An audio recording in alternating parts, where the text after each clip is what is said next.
Becoming a Whirlwind Plus member at Whirlwind Golf Club at Wild Horse Pass could be your ticket to winning, and you don't even have to do anything to earn the prize. Meaning it's not a golf tournament or a putting contest. You just have to be a member. Titleist golf bags, Cardinals ticket, a 2-night stay at Wild Horse Pass Resort and Casino, plus credit to the Prime Steakhouse, and even 10 passes to the LPGA Ford Championship. How do you win? Go to whirlwindgolf.com, click on Whirlwind Plus, and feel the wind. Thanks for listening, Unplugged Army. I'm Louis Unga, General Manager at Whirlwind Golf Club at Wild Horse Pass. We're proud to present Doug Franz Unplugged. Form an offense. Form an offense. 4 minutes. Form an offense. Form an offense. Everything you need to know in sports that affects Maricopa County, the state of Arizona, and the world, you get in 4 minutes. We start things off in downtown Dallas. The Mercury lose their final regular season game, 97-76 at Dallas. However, most of the bench is what played, since Coach Tippett knew the season is over and they're already locked into the 4 seed. The New York Liberty did beat Chicago 91-86. That makes it a tie between the Mercury and the Liberty for the 4th spot. However, the Merc have the tiebreaker, so they've got home court advantage. They host the Liberty in the first round of the playoffs. Best of 3 series starts Sunday, downtown, 2 o'clock. It's crazy, but the Mets lost again, getting swept by the Phillies. That improves the Diamondbacks. They're now only 3 games behind New York for the final playoff spot. Reds and Cardinals are right in between Mets and Diamondbacks. They're both 1.5 out. It'll be the Diamondbacks up in Minnesota. They take on the Twins tonight. Brandon Pfaadt, 13-8 with a 5.18 ERA, goes up against Pablo Lopez, one of the best pitchers in the game that nobody's heard of. 5-4, 2.84 ERA, and a 1.08 whip. Lopez missed 3 months with a shoulder issue. He just came back last week and only gave up a 2-run homer over 6 innings to Kansas City. He'll throw the first pitch at 5:10. Then it's UofA tonight. They take on K-State. Former Diamondback Junior Spivey's son, Trey, went to Millennium on the west side, then decided to go to Kansas State. Well, he's still a Wildcat, but he transferred back home and now he plays for UofA. Trey, were you thinking about this moment when you transferred to UofA to play Kansas State? I was aware, but it wasn't like, I wasn't like, oh, I'm going to go to Arizona because I know we're going to play Kansas State, you know. Definitely when I committed here, I thought it was going to be an awesome opportunity to play against my old teammates again. And, you know, I thought that was a cool little detail. Kickoff in this non-conference game against conference opponents tonight in Tucson, 6 o'clock. Big one for the Rising tomorrow night. They're taking on second place Sacramento on the road. Right now, the Rising are in a 3-way tie for 6th place. A win would be enormous. Kickoff tomorrow night in California's capital, 7 o'clock. Then it's the Devils at home tomorrow night, but news hit today for ASU. Florida has a clause in their contract with ASU that if the conference goes to 9 conference games, then they can cancel with the Sun Devils. They used that clause and got out of a game in 2028 and 2031. The catch is there's 3 more future SEC opponents for Arizona State. That means the Devils could be scrambling to find non-conference opponents over the course of the next 5 years. On the field, we find out if it was a big wake-up call in Starkville, Mississippi. By the way, they take on Texas State. Kickoff tomorrow night in Tempe, 7:30.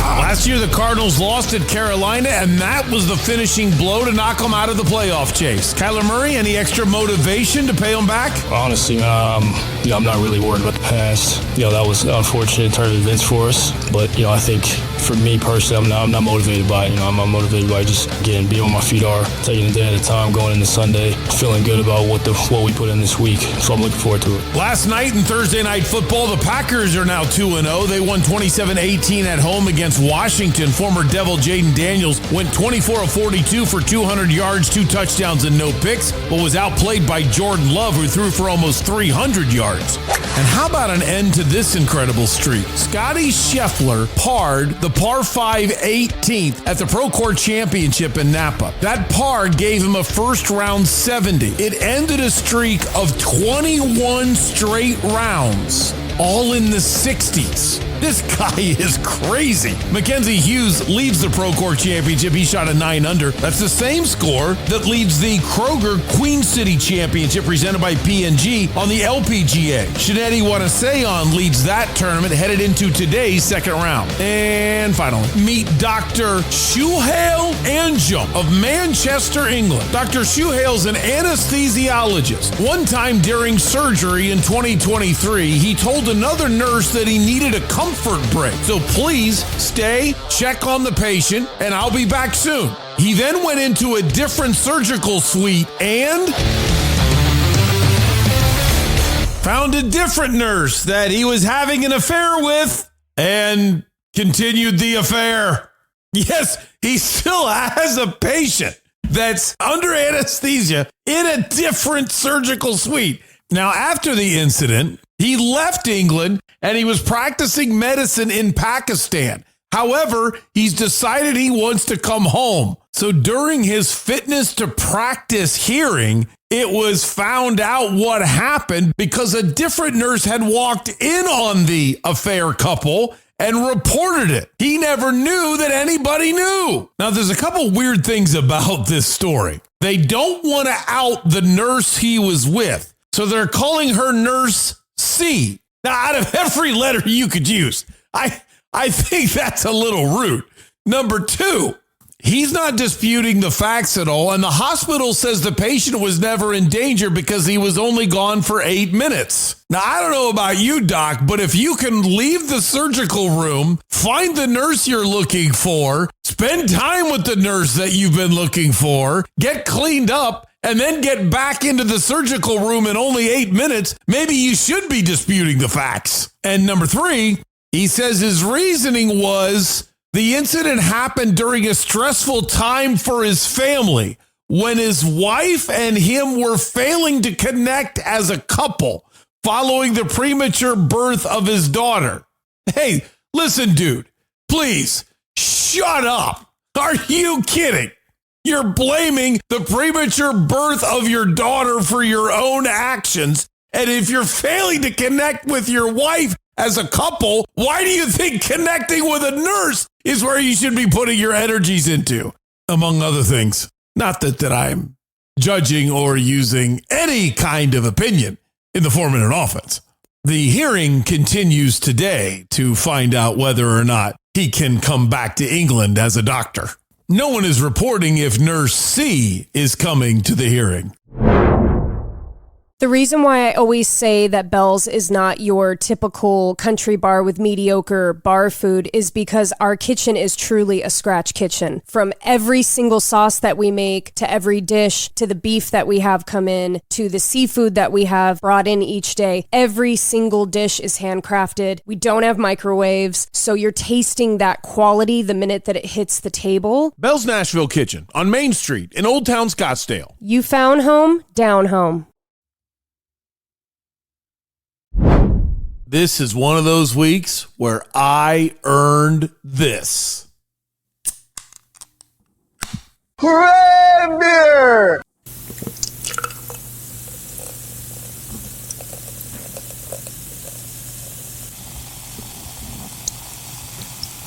A Mountain Ember Ale.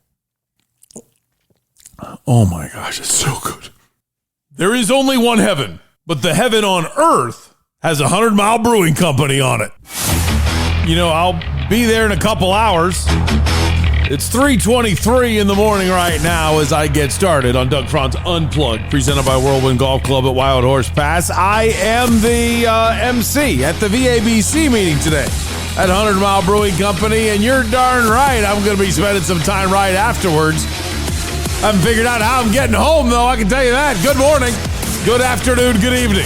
Whatever it is that you've decided to make Doug Franz Unplugged a part of your day, my family greatly appreciates it. My name is Doug Franz, and you have found the only podcast in the world totally devoted to the coverage of the 4 major sports franchises of one great American city that drops on your phone each and every weekday morning. We also cover ASU, UofA, GCU, the Rattlers, the Rising, and the Mercs. This is Doug Franz Unplugged, presented by Whirlwind Golf Club at Wild Horse Pass. How are you? I'm good. First of all, I'm thrilled that it's Beer Friday. Worked really, really hard this week and especially yesterday, so I'm jacked up to have the week coming to an end. I am starting to feel it a little bit for my Bobcats. Hopefully we don't get embarrassed nationally in Columbus tomorrow, so I got that on my mind. I'm really happy with last night. Intern McKenna did something incredibly sweet at our parish. The first Thursday of the month is called Women's Night, and I don't know what all they do at Women's Night because I've never been there. But well, I can't say I've ever been to Men's Night either. So it supposedly is something that my wife and the oldest Vienna really, really enjoy. Well, my mother's in town with her twin sister and their two best friends from high school, and all four of them went to this event yesterday with Jennifer, the first lady, and the oldest Vienna. Well, McKenna drove up from ASU to church to be with them for the event. I thought that was awesome. The girls, the sisters are really close. My mom is of course close with her sister, but I meant my kids are really close. So that was special. So I'm hoping to get to see intern McKenna today. I am hosting the VABC luncheon at 11 o'clock and excited to do that and really thrilled for both of us, really. Danny White is going to be one of the guest speakers, and I'm going to interview Danny White. And I have reached out to Danny, a couple months ago, and I think he forgot that I reached out to him. So I'm going to remind him, hey, I'd still love to have you on this year, even though we have the issue with the bike store never paying their bills and me dumping them and not having Danny White, in that sponsorship paid for. And I'm hoping that I can talk him into, hey, will you come on anyway? Because I think he wants to, but I think he forgot that we're very interested. So I'll be able to talk to him coming up later on today. That'll end at about 1 o'clock, and then I'm going to hang out there for a little while. Intern McKenna's going to come join me for lunch, and at least he's trying to. And then all the people that are living in my house right now are all also coming to lunch. So I want to let you know you are more than invited to stop by and spend some time with me. But I admit I'm going to be with my mom and McKenna and Jennifer. So I don't want you to stop by and think, oh no, I can't approach Doug. He's with his family. No, please do. Please come on over. Feel free to sit with us, join us. That's great. At the same time, if you're coming for, getting my undivided attention, that won't be happening either. So you decide, but I would be glad to see you. So I'm looking forward to a nice, relaxing lunch today. Also want to remind you, Saturdays and Sundays, I'm on 12 News both days now. So not only please watch 12 News, but boy, can you get highly involved. Anything I tweet out, please like it, retweet it, send it out. Or if you're watching, please make mention that you're watching 12 News and tweet it out and bring a lot of social media attention to those appearances. If you could, it'll go a long way to, I think, increasing my odds of, I do want to get a job there, but most importantly, the reason why is I think it'll help Unplugged. I totally believe this show will explode with a little bit of backing from someone like that. And that's a way for us to earn it. So if you agree with me, I'd love it. And wait till you see the segment that producer Tyler and I don't have a producer for Unplugged, but the producer that works unbelievably hard at 12 News. We have come up with this super fun idea that, I'll just tell you, there are, you know what? You're so kind to listen to me. Let me give you the secret numbers. Just don't spoil them. We're going to do a scene on what's called The Wall, which is the big bank of TV screens that they have. And there's going to be 3 numbers on there. The number 200, the number 1, and the number 7. And it's based on 3 amazing stats that I have come up with. Well, when I say I've come up with, I've researched them. It's not like I went through and measured yardage or anything. But the three numbers all represent three different stats. And they're crazy stats. One is not that crazy, but it's funny that all three numbers relate to each other. The 200 and the 1 are the odds for Carolina to win the Super Bowl. Right now, they're at a 200-1 shot to win the Super Bowl. The 200 and the 7 is the craziest stat in the world. Not in the world. Stan Musial is still the craziest stat in the world. But the 200 and the 7, right now the Carolina Panthers have given up 200 yards rushing for 7 straight games. How horrible is that? By the way, it's coming up in Breakdown. So that's when I was doing the research for Breakdown. That's where I found that stat. So now you get it without all the energy of Breakdown. And another stat that's in Breakdown for this game, but I'll just tell you, the last two numbers that relate, the 7 and the 1, that's the Cardinals' record against Carolina in their last 8 matchups. 1-7 against one of the worst franchises in football. Can you imagine how bad is that? So that's what I'm going to do with Lena, and she has no idea this is coming. Absolutely no idea. So the numbers are going to be flashing on the screen, and we're going to make her try to catch them, try to touch them, like it's no whammies, and grabbing a number. And then we'll highlight that. So really looking forward to that appearance on Saturday, and then I'm on late night on Sunday. If you don't stay up late on Sunday, please throw it on your DVR and record it. 12 Sports tonight. So I'm on 12 Sports Locker Room coming up tomorrow night, and 12 Sports Tonight coming up on Sunday night. I'd love for you to be able to watch it. All right. One more thing. Sorry.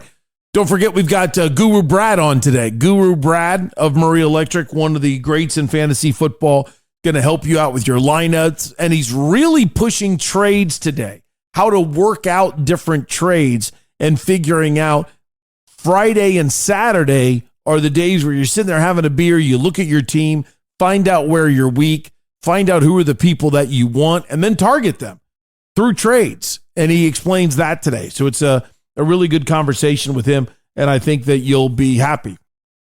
Okay, it's let me have a drink here. Oh, yeah. Oh, my gosh, that's good. Beer Friday, thanks to 100 Mile Brewing Company, 202 Rural Scottsdale Road, where they all come together.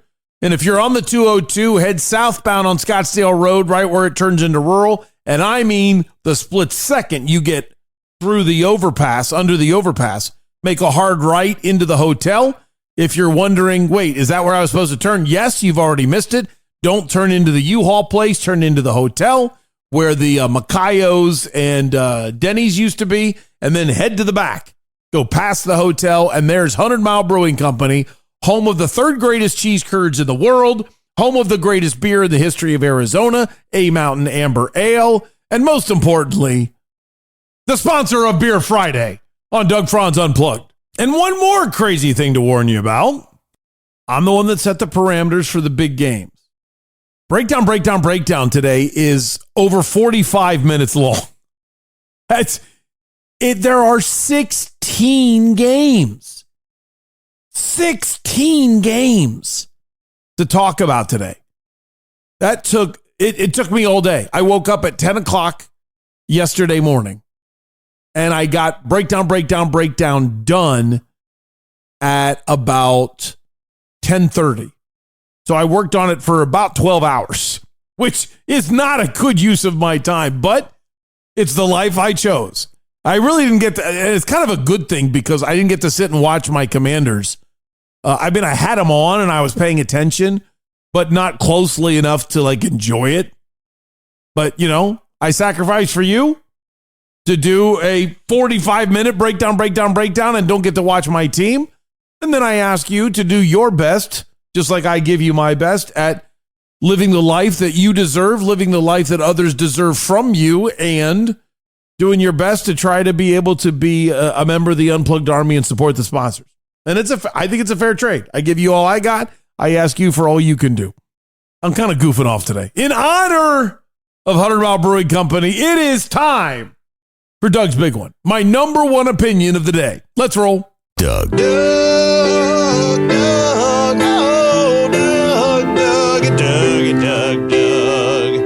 Doug, where's Doug? Sorry, Doug, where you at? Yeah, was that a plug to unplug right there? That was smooth. Well, I can only answer the questions that get asked of me, Doug. Obviously, Franz is such a good player. Doug's Big One.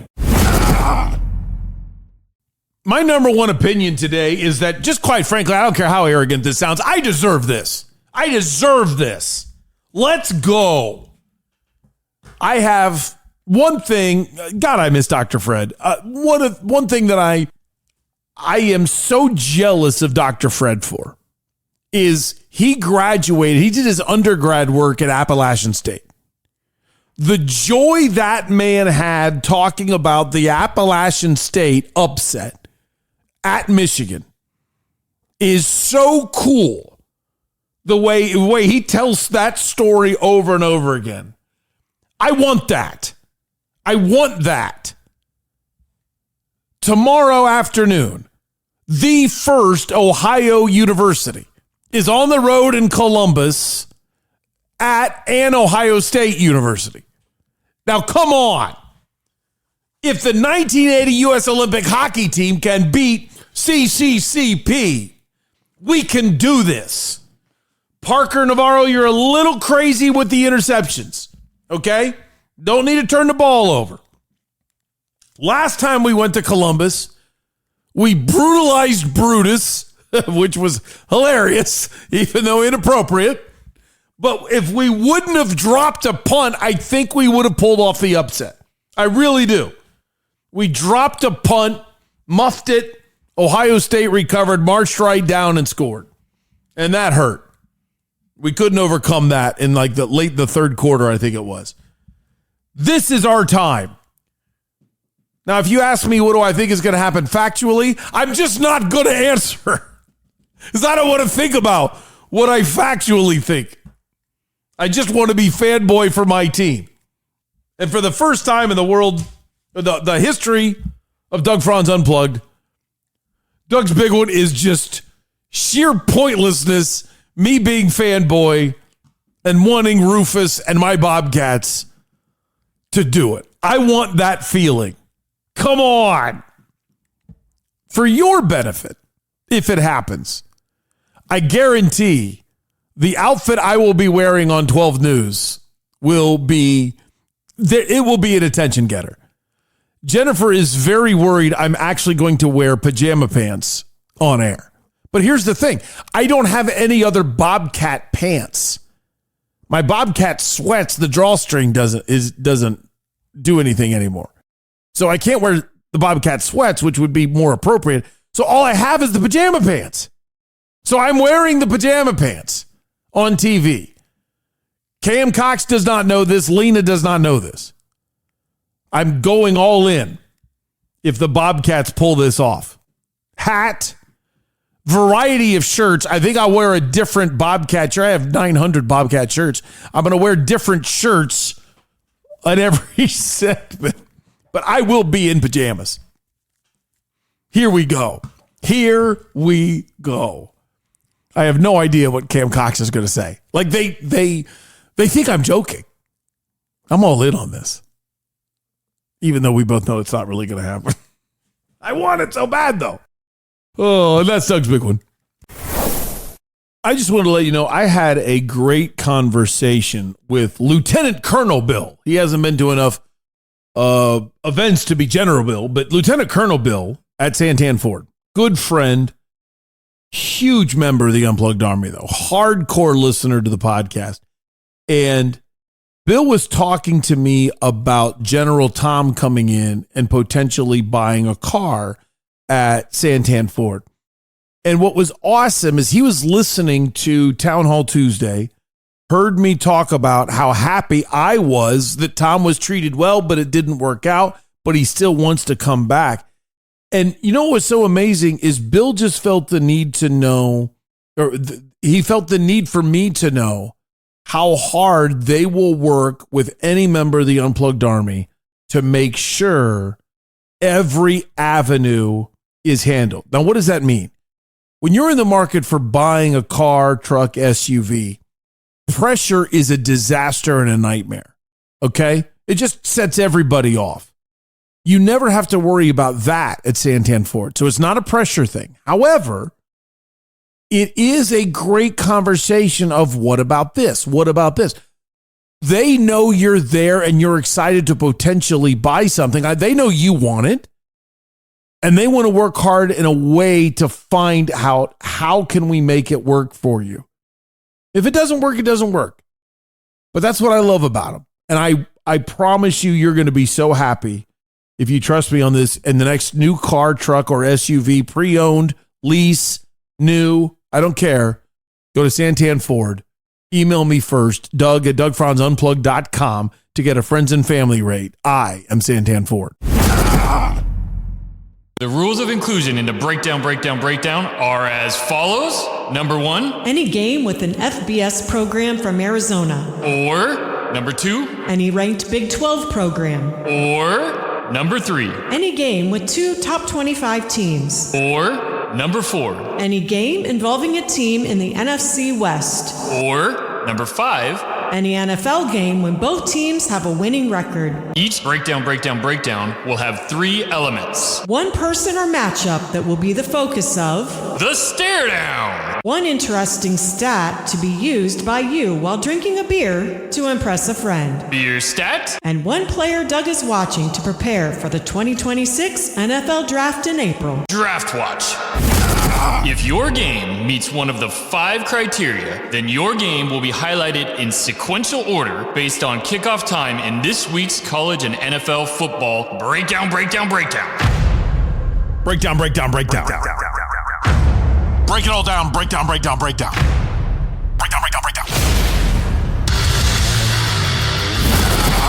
The Washington Commanders, who were 1-0, lost to the now 2-0 Green Bay Packers 27-18 last night at Lambeau Field in Green Bay, Wisconsin. The Packers were a 3.5-point favorite. Green Bay is the first team to get to 2-0 on the season, but more importantly, it's who they beat. Last year's number 1 seed in the NFC, Detroit, and the team that beat last year's number 1 team in the NFC, the Washington Commanders. Jordan Love had a 114 quarterback rating in the game, while Daniels ended up getting sacked 4 times and was never comfortable. Washington did make it closer in the end of the game, but basically they were never really in it, especially after only getting 11 yards total in the entire first quarter. The stare down.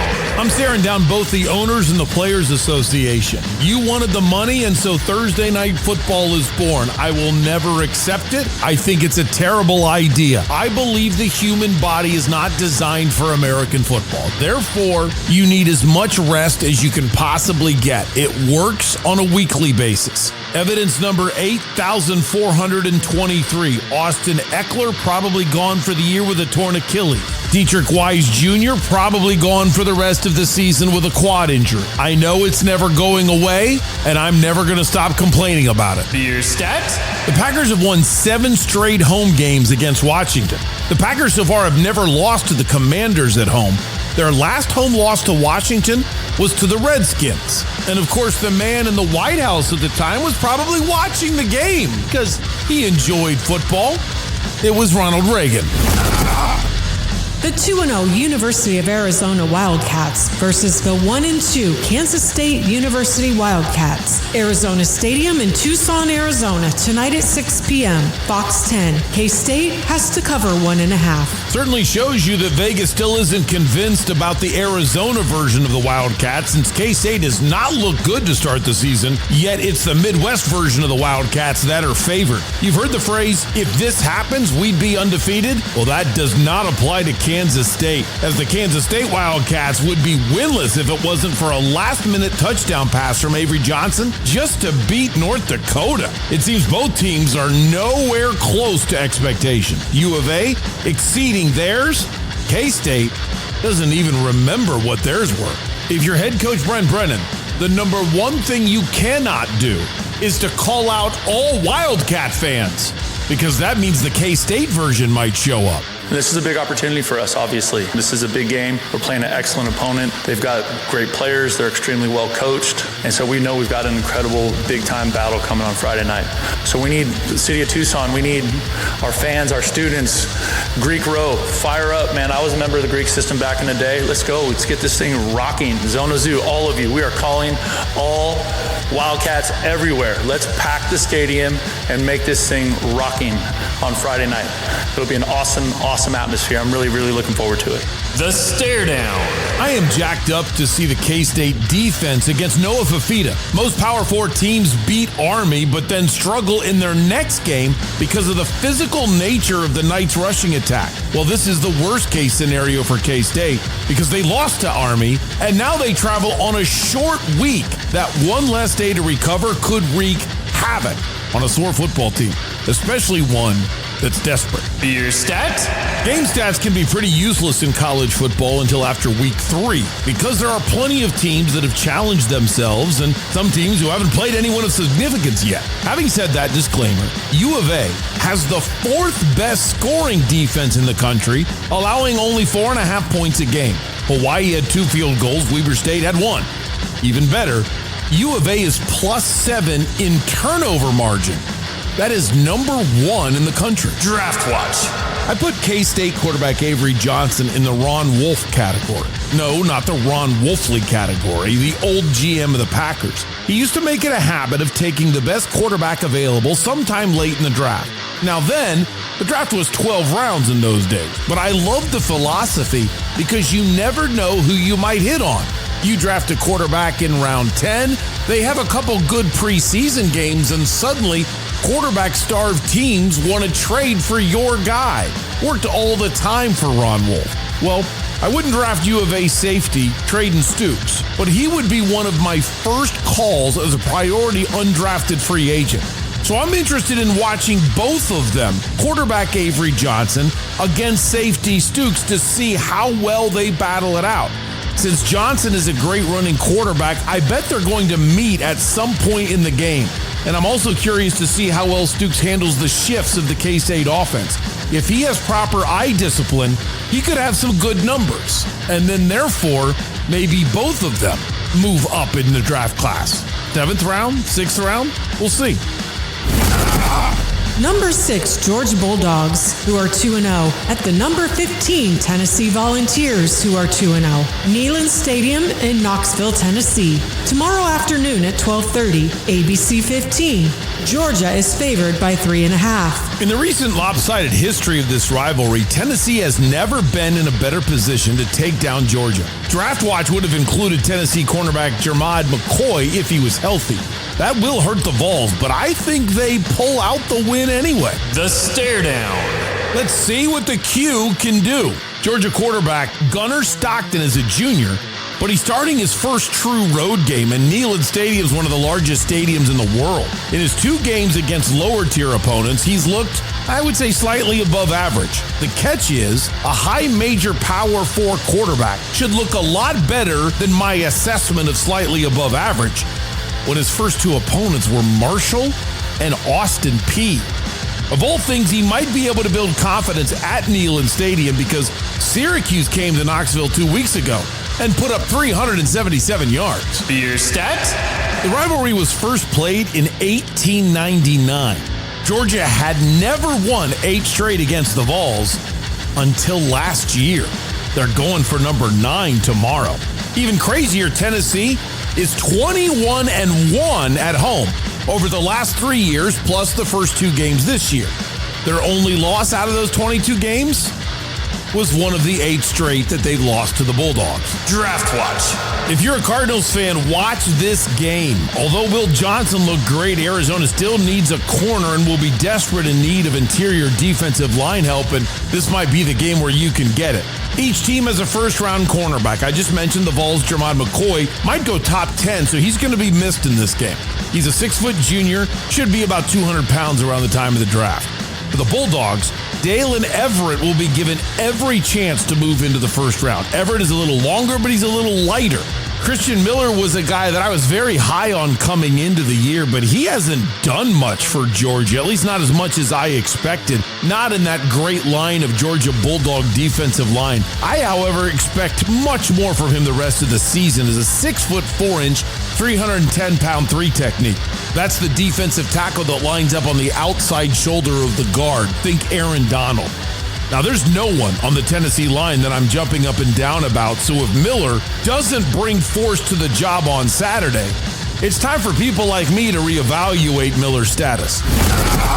The number 21 Texas Tech Red Raiders versus the Oregon State Beavers, Jones AT&T Stadium in Lubbock, Texas. Tomorrow afternoon at 12:30, Fox 10. Texas Tech has to cover 23.5. Texas Tech was the darling pick of so many experts to win the Big 12. As Tech always does, they schedule directional school and independence in the non-conference, and then are shocked by the letdown during the Big 12 schedule. I think it's going to happen again this year when Tech routs the Beavers this week, and then they lose in Salt Lake City next week because they're unprepared for real football. The stare down. Boy, I'm staring down this Oregon State defense. It's about to be torched. Of the 134 schools in FBS, the Beavers rank 120th in scoring defense, giving up 35 points a game. That's bad enough until you consider the first two opponents were not stellar. Cal put up 34 points in Corvallis, and Fresno State put up another 2 points. Yeah, hitting 36 in Corvallis. If OSU is getting lit up at home, how bad is this defense going to look in Lubbock? Your stat? Texas Tech is impressing no one with their schedule, playing Arkansas Pine Bluff and can't read, can't write Kent State at home. Sorry, I laugh every time I say that. But Red Raider quarterback Baron Morton is still completing 74% of his passes. I don't care who you play. That's impressive to do it in practice against the scout team, let alone somewhat real opponents. Draft watch. I hate to admit this, but I do have limits, and this game is hidden. Oregon State has no one on the team I'm interested in for the 2026 draft, and I have plenty of time to see Texas Tech play other opponents. So draft watch for this game is wait till next week when Utah hosts Texas Tech. The number 14 Iowa State Cyclones, who are 3-0, at the 1-1 Arkansas State Red Wolves, Centennial Bank Stadium in Jonesboro, Arkansas. Tomorrow afternoon at 1, ESPN 2. Iowa State is favored by 20.5. How do you know when it's not a big game? Every Google search I do to look up preview articles, information comes up previewing the 2024 game that was in Ames, because Arkansas State was actually somewhat decent last year. Not even Google knows anything about them this year. The stare down. I'm not staring down a thing about this game. I'm staring down Brett Yormark and the Big 12. You mean to tell me ASU and UofA have both had to play on ESPN Plus so far this year, but this game is on ESPN 2?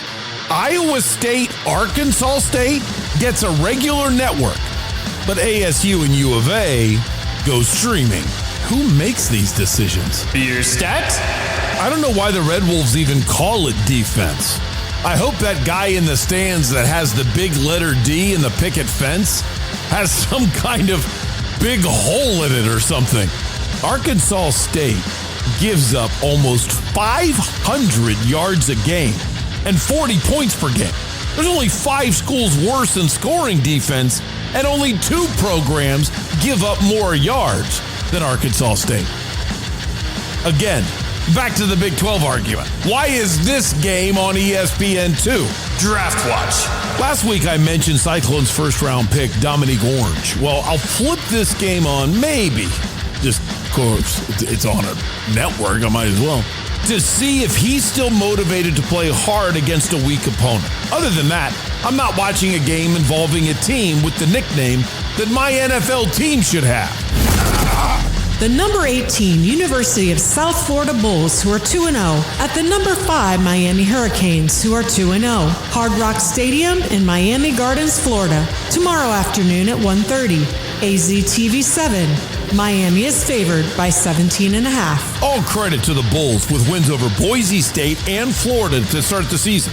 Taking nothing away from those wins, it does feel like we learned more about the Broncos and Gators than we really did the Bulls.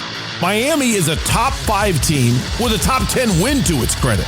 USF might already be headed to the college football playoff as the group of 5 representative, but a road win might create a stampede to a first-round home game. The stare down. Looking at that South Florida offensive line, welcome to the toughest test of your life.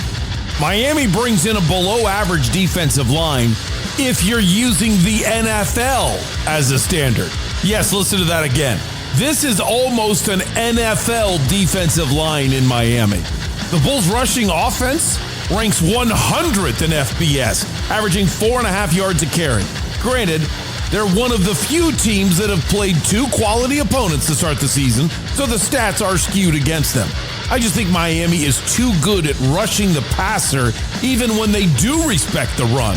If South Florida ends up getting one-dimensional, it will be sack city for Sebastian the Ibis. Your stat?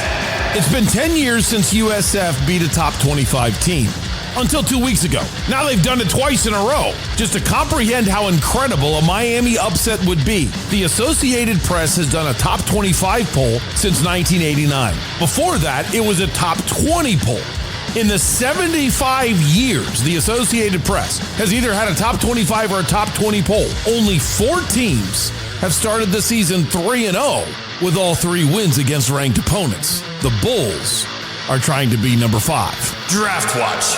Okay, back to my point about Ron Wolf, the old Packers general manager that used to take a flyer on different quarterbacks late in the draft.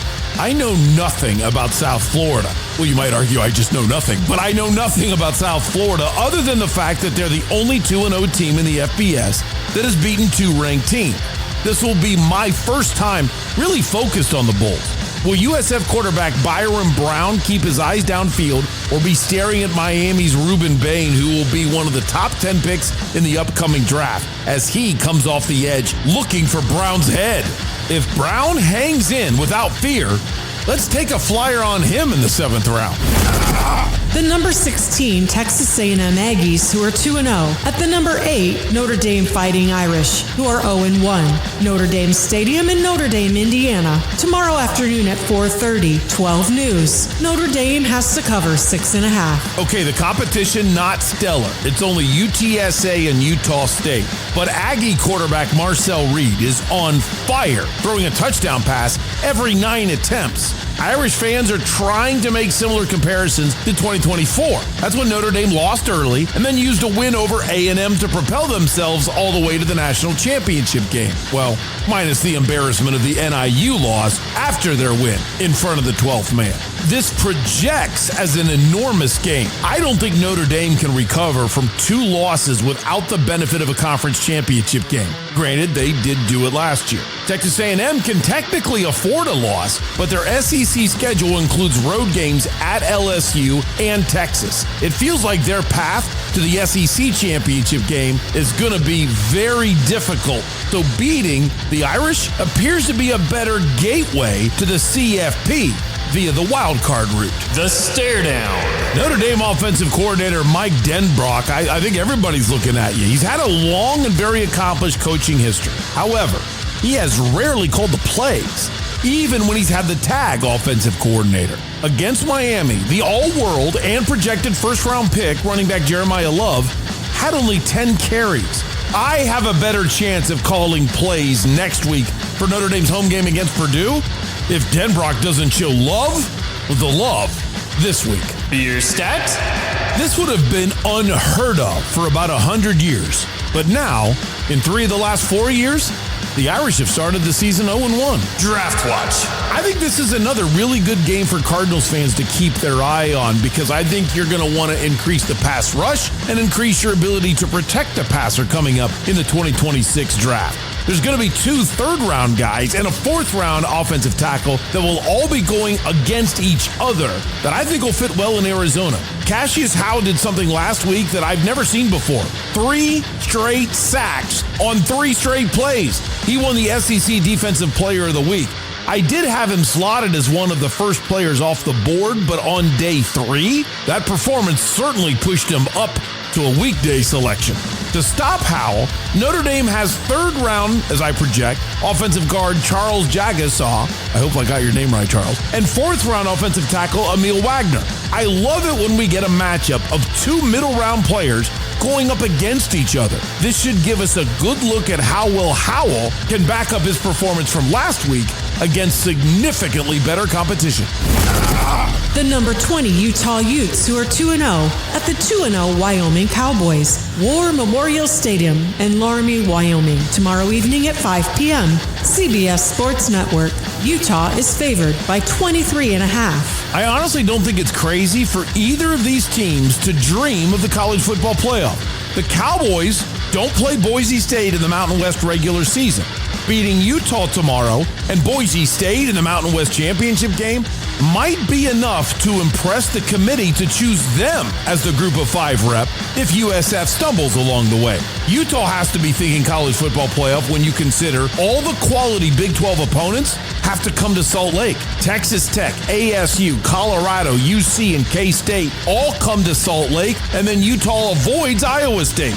Their toughest road game is against their own in-state rival, BYU. If Utah goes 3-0 in the non-conference, added with 2 road wins because they also won at the Rose Bowl, they'll have a prime chance at playing in Arlington for the college football playoff. The stare down.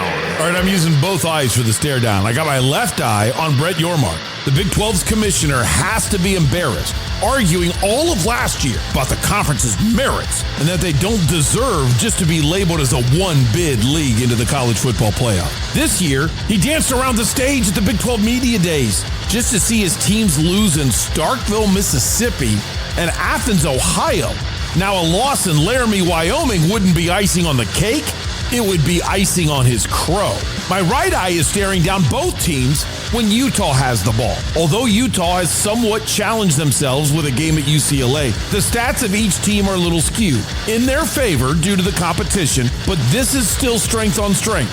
Wyoming has allowed only a touchdown in 2 games, ranking 2nd in the nation in scoring defense and 6th overall. Utah, however, averages 500 yards a game, with 280 of those average yards coming from a devastating rushing attack. If Wyoming pulls the upset, it will have everything to do with stopping Ute quarterback Devin Dampier. When Utah isn't running the ball with its stable of backs that include quarterback Dampier as a runner, he's actually completing 80% of his passes. Your stat?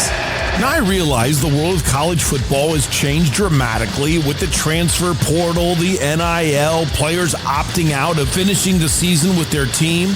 But I had no idea the last time Utah won a bowl game was in 2017. Draft Watch.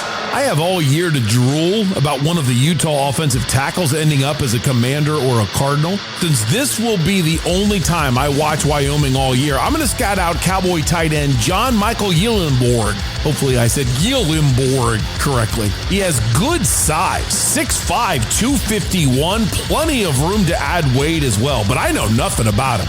I'm excited to see what he can do.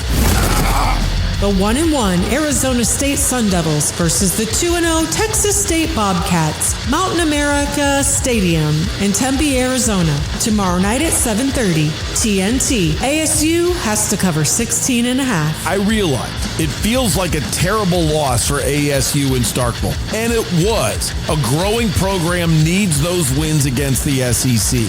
But there is actually a different reality. Since the CFP committee has proven they don't respect the Big 12, this is a one-bid league anyway. So losing a non-conference game doesn't really do anything to you. Saturday, I hate to say it, isn't a big game either in terms of the Big 12 season because it doesn't count. ASU can lose and still make it to the college football playoff as the Big 12 champ. However, this game is massive to quell the noise.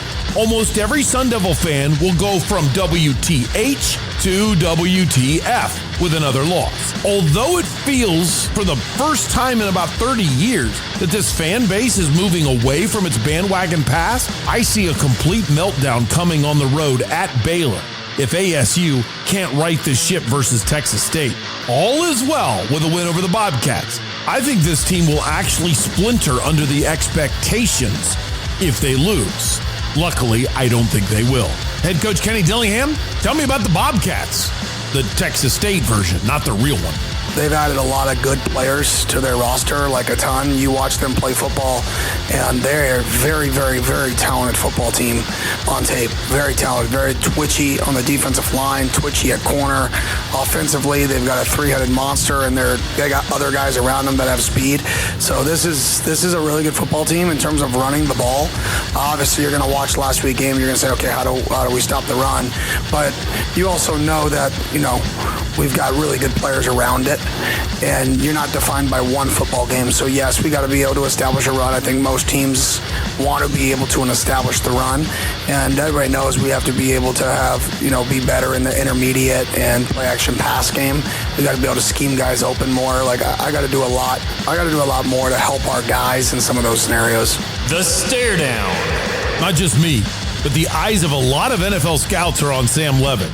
No one thought ASU would be ranked 105th in passing offense. But here we are. Good scouts aren't going to judge Levitt off of one bad game. Every scout will judge him by how he responds this week. You hate to say this about a 20-year-old kid, but this is a fulcrum game in the life of Sam Levitt. A poor performance will lead to a massive uphill climb in his draft prospects, maybe even to the point where he would need to return in 2026. Beer stat?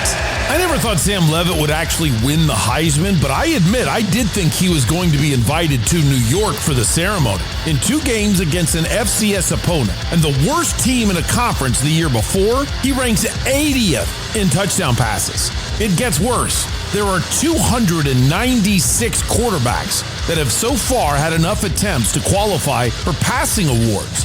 Only 5 of those quarterbacks, of the 296, have thrown more interceptions than Sam Levitt. Draft watch. In the cruel reality of the NFL draft, Sam Levitt went from a first-round pick to a third-round pick in one game. Now, truthfully, there's so much time left between now and then that players, they don't really move up and down draft boards the way everybody talks about. The reason why is nobody has set their draft board. Therefore, bad games are compared to good games, and then players are put on the draft board for the first time at some point around April. We just say it that way as if the draft was tomorrow. What would you do with Sam Levitt? Right now, it's not very good. However, every quarterback-needy NFL team is going to be watching ASU's next 2 games to see how Levitt responds. The 1-0 Jacksonville Jaguars at the 1-0 Cincinnati Bengals. Paycor Stadium in Cincinnati, Ohio. Sunday morning at 10. Sunday ticket. Cincinnati is favored by 3.5. The Bengals did something this preseason they've never done in the Zach Taylor era. They played their starters in the preseason.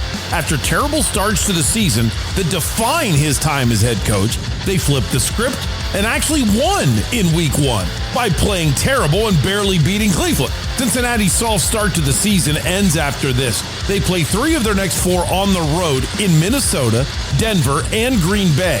Their one home game before the Green Bay game is a real treat against the Lions. The stare down. You never saw this coming. Let's have some fun. I'm staring down Urban Meyer. You see, the last time Jacksonville played in Cincinnati, Meyer didn't fly home with the team. He was the head coach at Jacksonville at the time. He allegedly wanted to spend time with his kids in Ohio. It was soon after that a video went viral of Meyer grinding with a young woman in a Columbus bar. Now, I've taken my kids to lots of bars. I never spent any time doing that. By the way, give Rich Eisen from NFL Network and whoever NFL Network is owned by nowadays credit for predicting something. His prediction on this game was simply that the new head coach for the Jags would fly back with the team when the game was over. Beer stat? Neither of these 2 teams have started a year 2-0 since 2018, which clearly means this game will end in a tie, so neither of them do. The 1-0 Los Angeles Rams at the 0-1 Tennessee Titans. Nissan Stadium in Nashville, Tennessee. Sunday morning at 10. Sunday ticket. The Rams have to cover 5.5. These AFC South games are going to be very interesting. The second tiebreaker for divisional teams is record against common opponent. Well, all 4 NFC West teams play all 4 AFC South teams. I think the NFC West is going to be a fist fight, with all 4 teams having a legitimate shot at the top spot. I think it starts with Matthew Stafford's back, then it goes through Christian McCaffrey's calf muscle. After that, if those 2 things don't go well, I'm staring at this one question: who has a better season, Sam Darnold or Kyler Murray? If it's really going to be that nip and tuck throughout the entire season, one of the keys in this tiebreaker, if it comes down to one, is for all 4 teams to go 4-0 against the AFC South. Someone will slip up, and it could cost them the tiebreaker. The stare down. I'm watching the Jeffrey Simmons Rams offensive line matchup. The word of the day is ankle. Right now, LA has no real comment on whether either of their starting guards will actually be starting because of ankle injury. The Rams starter at right tackle missed 1 practice so far this week, although Sean McVay said it was a Veterans Day off. The injury report actually said, you guessed it, ankle. If they've got offensive line injuries and are missing guys, Jeffrey Simmons is a handful with a starting lineup, let alone your backups. Your stat? Everyone, and yes, that includes me, thought the Rams defense would struggle without Aaron Donald. Well, over the last 7 games, including the playoffs of last year, Los Angeles has allowed only an average of 14 points per game. The 1-0 San Francisco 49ers at the 0-1 New Orleans Saints, Caesars Superdome in New Orleans, Louisiana. Sunday morning at 10, Sunday ticket. 49ers have to cover 4.5. I wonder if the Saints were pretty jacked up last March. The schedule gets released. They look at it and see 2 home games to start the year. That's nice. Well, now, if New Orleans loses, they're staring at an 0-2 start, and they've still got 8 road games left. If you're not a 49ers fan, root for the Saints. It obviously helps the Cardinals if San Fran loses, and it helps me as a Washington fan as well. But Pinnacle product Spencer Rattler's a great kid, and he's 0-7 as an NFL starter. The stare down. Okay, I admit it, I loved Mac Jones coming out in the draft, and I refuse to believe I was wrong. I saw a lot of Tom Brady in him in Alabama, and obviously so did the Patriots. I am not going to blame Jones's failed tenure on him. Okay, obviously a little bit, but I think it's a Patriots problem. Now, Mac Jones gets to do what Tom Brady always dreamed of and never did. Start for the San Francisco 49ers. I don't think Brock Purdy is going to lose his job, but I don't think Mac Jones is going to fall on his face either. Look for this to be a kickstart for his career to find a starting job somewhere else. Your stat? In 2019, the 49ers started the season with 2 road games, went 2-0, and were on their way to the Super Bowl. In 2021, the 49ers started the season with 2 road games.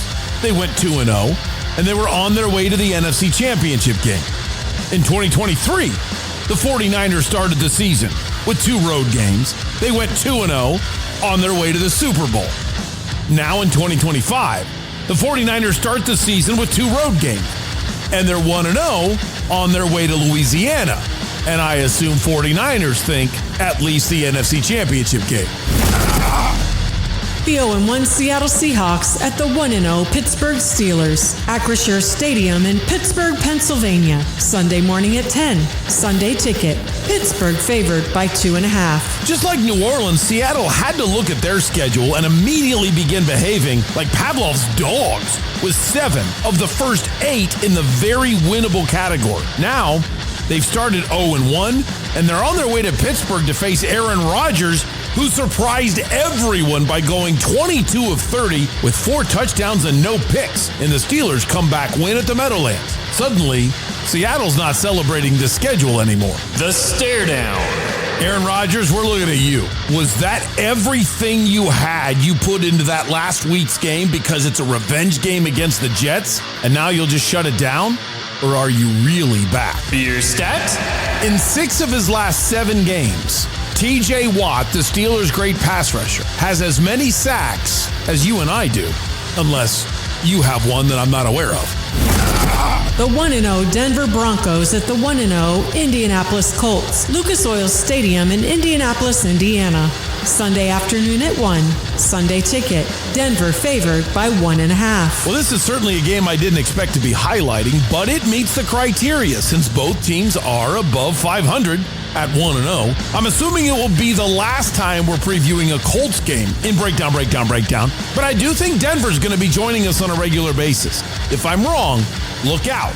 The last time Indianapolis started the season 2-0, Peyton Manning won the MVP, and he led the Colts to a Super Bowl loss against guess who? The current Denver head coach, Sean Payton and the Saints. The stare down. I loved Bo Nix coming out of Oregon in the 2024 NFL Draft. For the most part, he's proven me right. However, his interceptions are a little high. Now he started the season by throwing 2 at home. He's going to Indy to face a team that picked him off 3 times in Denver last year. The Colts will probably be missing both of their starting cornerbacks. If Nix can't cut out the picks this week in a dome against a banged-up secondary, then when will he? Your stat? How's this for a jam-up in all-time coaching wins? Right now, Bill Parcells and John Harbaugh are tied for 15th with 172 wins. That's only one more win than Pete Carroll and Sean Payton, who are tied for 17th with 171. If Sean Payton beats the Colts, he jumps into that tie for 15th. Unless, of course, the Ravens win, and then he's tied for 16th with Bill Parcells, and John Harbaugh stays ahead of him. The 1-0 Arizona Cardinals versus the 0-1 Carolina Panthers, State Farm Stadium in Glendale, Arizona. Sunday afternoon at 1. CBS 5. Cardinals have to cover 6.5. This doesn't happen very often for a West Coast division, but the Cardinals are the only NFC West team starting in the afternoon window. Seattle is on the road in the Eastern time zone, while the Rams and Niners are both early kickoffs on Central time. Around the time Arizona kicks off, they'll know if they have a chance to take control of the division. Granted, it's only week 2.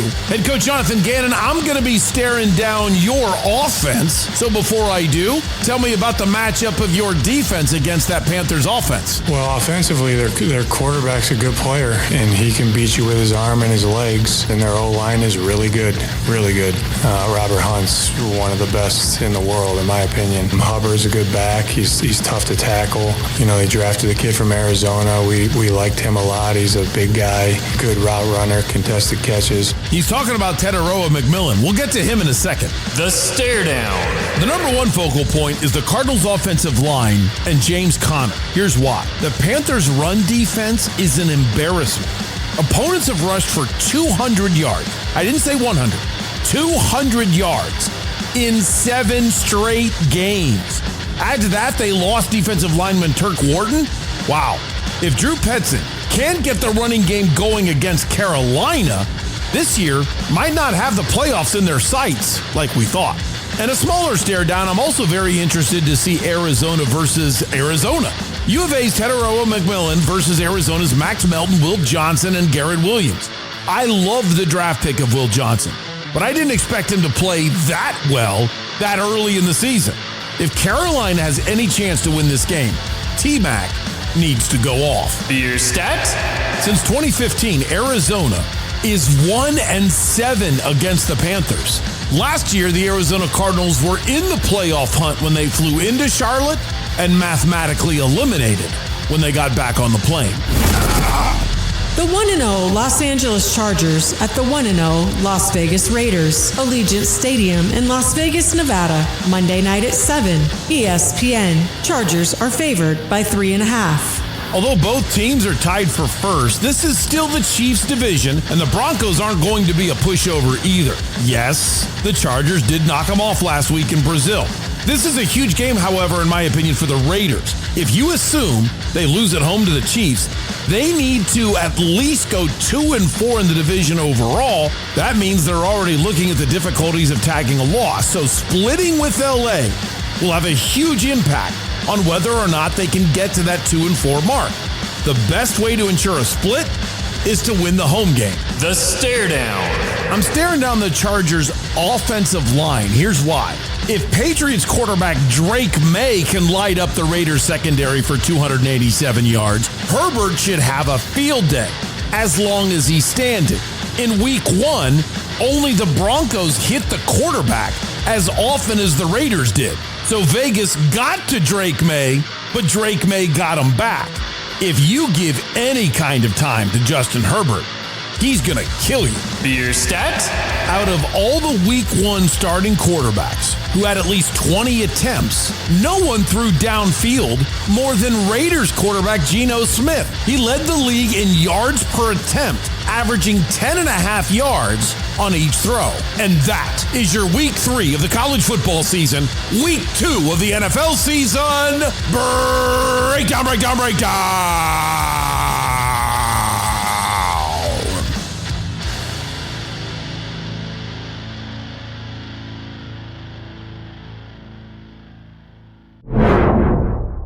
You know what time it is. It's summer in Arizona. You've got to have the Parker & Sons phone number ready to go.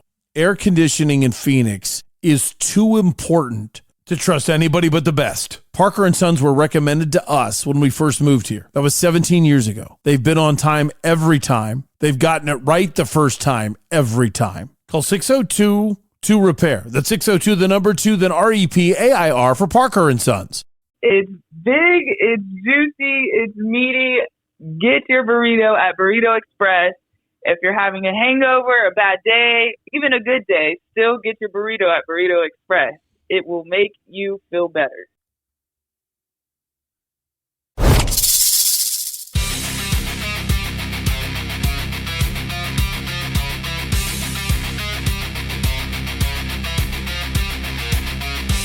Going to be a little crazy and just quickly slip in some Diamondbacks before we get back into football after you just heard the monster. The longest ever breakdown I've ever put together. But I do want to mention something crazy that you heard me say briefly in the 4-minute offense. I hope the music didn't cut in and out. I never know when it's going to do that. I still haven't figured that out. So last night, the Mets were losers again. That's just insane to me that this has happened again. But the Mets were losers. So now the Diamondbacks are 3 games out. I want to repeat something I said on 12 News, and I know I've said earlier this week, but maybe there's some people that haven't heard it. You really want to try, of course, you'd love to pick up a whole bunch of games in 1 week. But truthfully, teams don't normally have these meltdowns like the Mets are having. So with this meltdown, it is easier to gain ground. Currently, the Mets are on a 6-game losing streak, and they've lost 7 of 8. They took a series from Detroit, shockingly enough, but where the swoon really hit them is you know how the Diamondbacks have that embarrassing series against the Rockies? The Mets were at home and lost 3 of 4 to the Marlins. Then turned around and went to Detroit and took the series, winning the first 2 games. But they lost the last game of the series, went to Cincinnati, won, and then lost 2 games in Cincinnati and got swept in a 4-game series at Philly. So that's where this meltdown has started for them. They're now home against Texas. But then they're home against San Diego. And that's why when we talk about this, it's so hard to gain ground because there's San Diego in the playoff race as well. You hate to say it, but you're almost at the point where you give up on jumping up to one of the better spots of the wild card, and it becomes just get in. And if it's about getting in, you're actually rooting for a Western Division opponent in the Padres in beating the Mets. So in their 3 games, it's kind of strange. They face Jacob deGrom today, the former Met, who has been just absolute fire.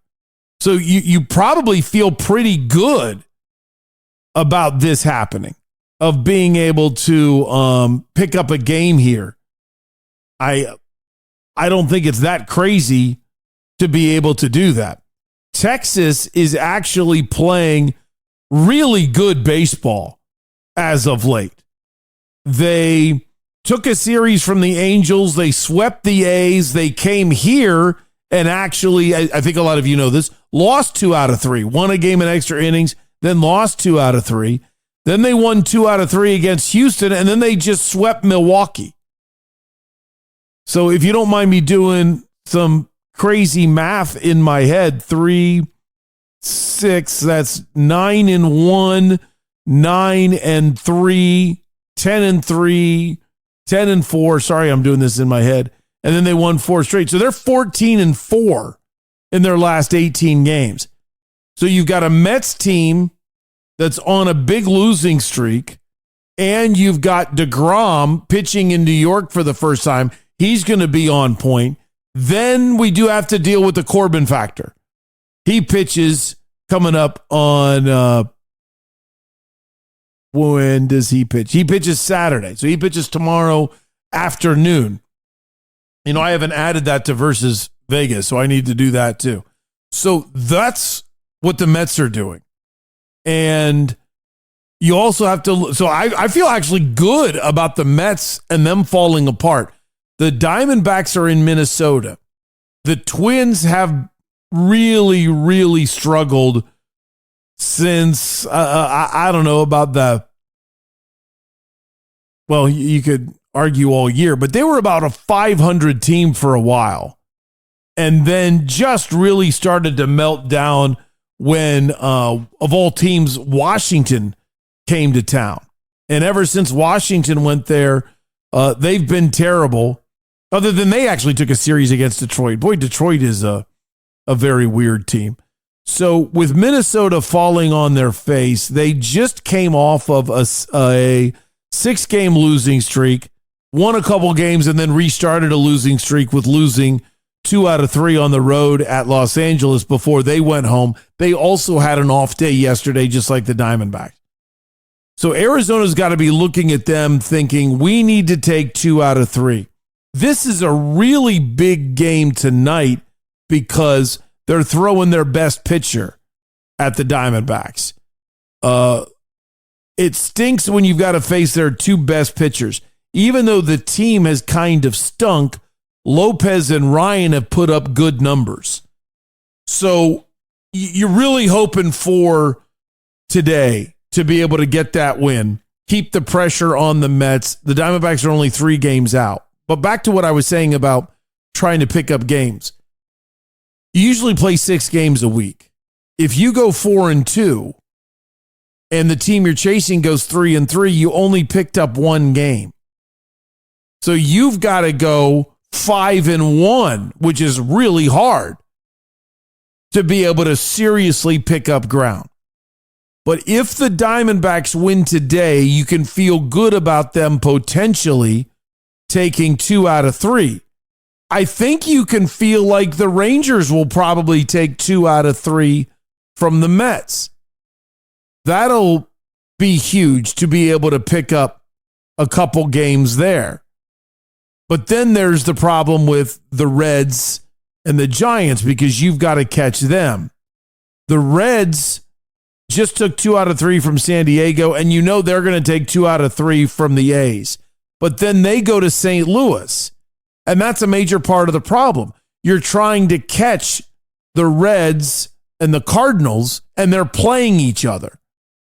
It almost means you've got to sweep to do anything. And that's why you've heard me complain for so long about being focused and coming ready to play, and it's because it's just so hard to gain ground. So while the Diamondbacks coming up next week will be in a series with the Giants, where that'll be huge, it'll be Reds and Cardinals. So it's almost like if you do well against Minnesota, you are in it. You are right in it. And then simultaneously, it's like the Reds are going to try to eliminate the Cardinals, and the Diamondbacks and Giants will try to eliminate each other. So that's what's going on with the Diamondbacks. I am not getting excited yet because math still says it's not going to work, even though the way the Mets are falling apart. However, You want me to get excited? Sweep the Twins, I'm excited. Win 2 out of 3 against the Twins, and the Rangers win 2 out of 3 at Citi Field. Then I'm excited. And I'm all in then on that Giants series. That Giants home series, 15th, 16th, and 17th.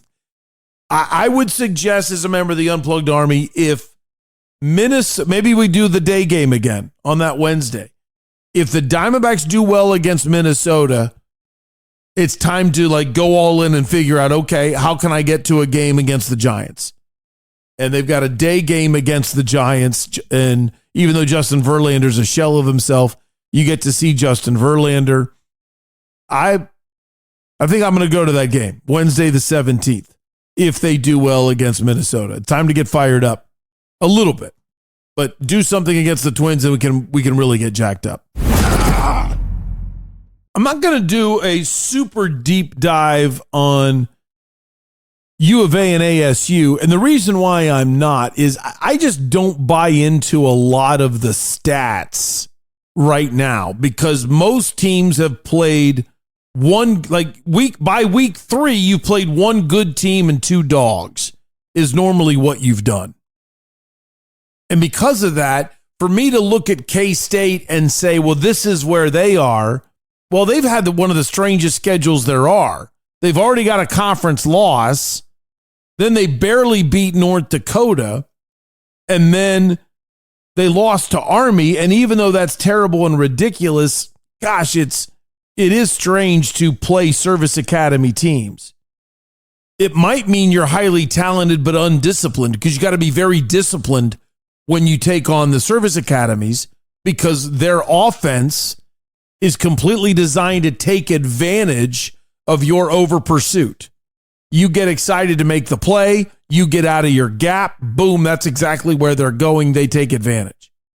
So you've got to be very patient. And it's weird to try to get a football player to be patient, but it's like, no, stay here, wait to see if they run in your gap. Well, I think they're going over there. And you get the guy that's all fired up to go into a different gap, and boom, they run into your gap because you got excited to make the play. So it's really hard. I like Arizona winning tonight. And the reason why is when you face Army, it's like I said in Breakdown. When you face Army, even though you normally beat them, you're exhausted. It is such a rough and physical game. So it would be hard enough to win your next game if you were playing Saturday at home. Now you have to travel. So then you leave on a Friday. You have one less day of rest. Then you play Saturday. You're a little more tired than you would have been if you played at home. Now bump all that up to where K-State traveled on a Thursday, and now you play on a Friday night on a short week. Like, I would be making a big deal about the short week if the game was in Manhattan, but to play Army and then on a short week, fly somewhere, that ain't easy. And I'm not here to tell you that I think U of A is for real if we're talking about like special things at the end of the year. But if we're talking about beating K-State at home after they come off a tough game against Army, yeah, absolutely, I think U of A wins. The key is going to be K-State's level of desperation. If you're U of A, can you do something crazy in the first quarter? I'm not talking about like calling something crazy, but can you block a punt? Can you get not necessarily a pick six, but a nice interception return? Can you have a huge kickoff return? Here's why. You want to get K-State saying, here we go again, right? They couldn't hold it together against Iowa State. They barely were able to win on a late touchdown pass against North Dakota. And then you lose to Army. Their emotions are all over the place. They're kids. So put the pressure on them so early, they feel like here we go again, so they start to beat themselves. When here we go again comes in, most teams splinter.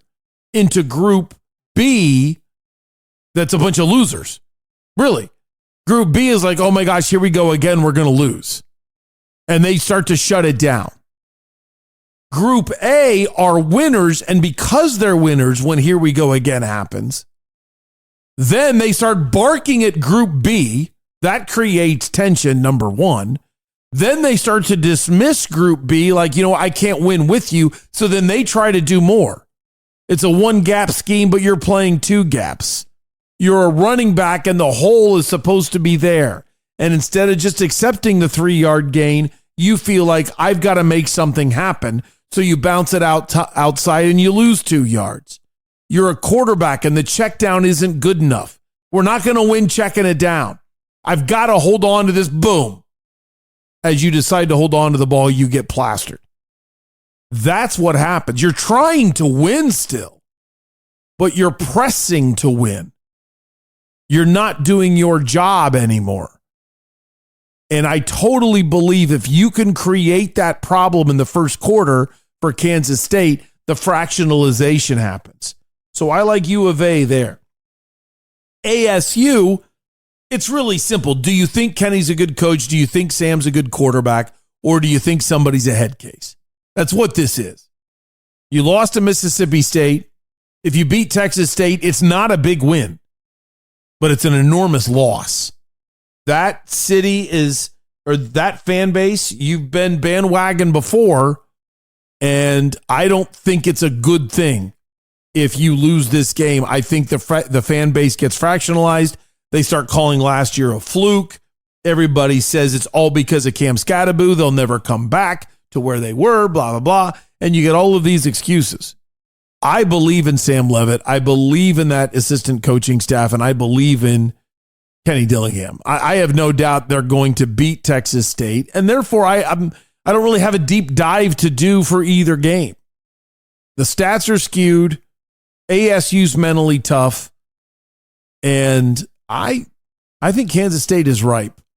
I've really been impressed with what I've seen from U of A. So I think we get a clean sweep this weekend. I'm going to take the D-backs taking 2 out of 3. I'm going to take ASU against Texas State. I don't really know about covering. It's a big spread. I'm going to take U of A in a minor upset.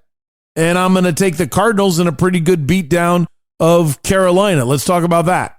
Here's Buddha Baker on Bryce. Yeah, last season he did a great job of scrambling and, getting out the pocket and running the ball.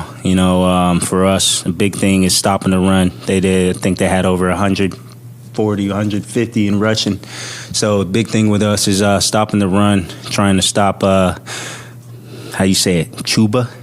Yes, trying to stop him. He's a great running back, downhill guy.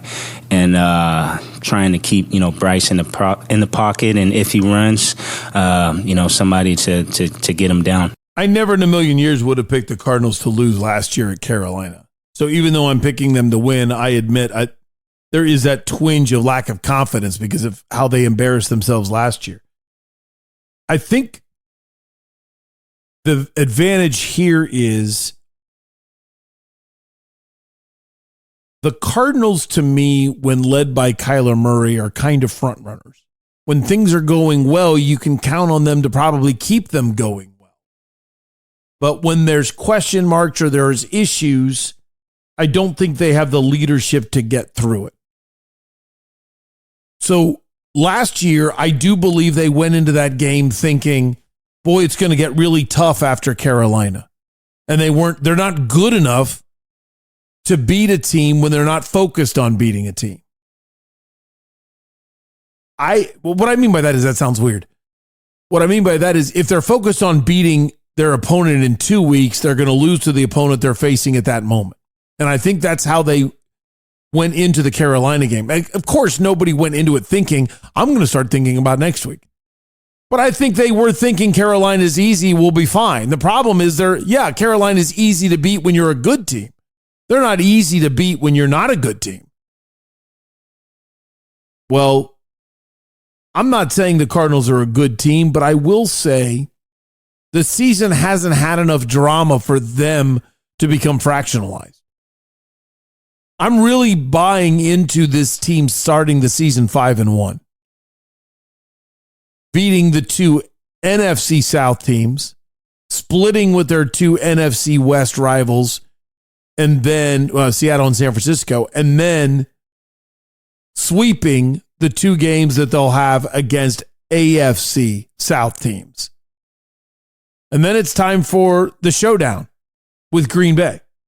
I do. And then they get a bye week. I mean, they could be 5-1 going into that Green Bay game and then possibly 5-2. Yeah. But oh my gosh, do you want to dream and be 6-1? I don't think you're crazy. Now it gets a lot tougher after that, but it's still the two South divisions. Still should be, doing pretty good. JG was asked the famous question, is it true that you feel like the biggest jump a team makes in improvement is from week 1 to week 2? Hopefully a big one.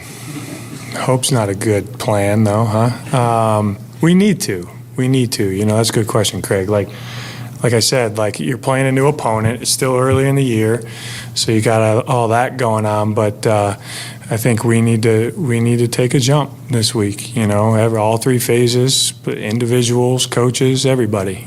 So we got to do a better job. The rust is kind of off now. Let's get going. The reason why I like that, you and I have been listening to Jonathan Gannon for a while now. Could you sense there was real urgency there? And most of his press conferences, there's no urgency. And people that haven't been listening like you and I have, they're not going to say that there was no urgency there. That guy didn't sound rushed. He didn't, they're not going to hear it. But for me, I could hear urgency.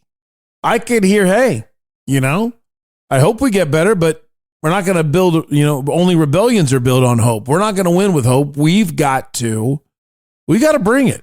It's time. I like that. If he even remotely discusses urgency in a press conference, or maybe not discusses it, at least makes you feel it. Imagine what he's doing with the players. That kind of pumps me up a little bit. It is the mark of a good team when they don't mess around with bad teams. I don't think the Saints are any good. So clearly the Cardinals proved they're not a good team in week 1. They did not prove that they can't be a good team. They just proved they weren't one in week 1. I like this game as a pretty good testament to where they're going.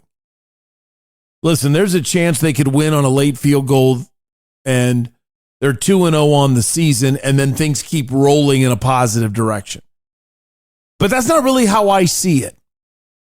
I see they either lose the game, and then it is downtrodden time to lose to Carolina. Or they win in a way that's non-convincing.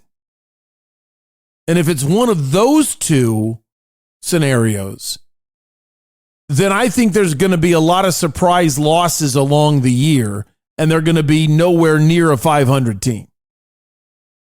But if they win this game in dominating fashion, to me that shows that's who they were. They just didn't show up against New Orleans. First game of the year, whatever, road trip, blah, blah, blah. Whatever wasn't firing, wasn't firing. But if it all fires against Carolina, to me that's a signal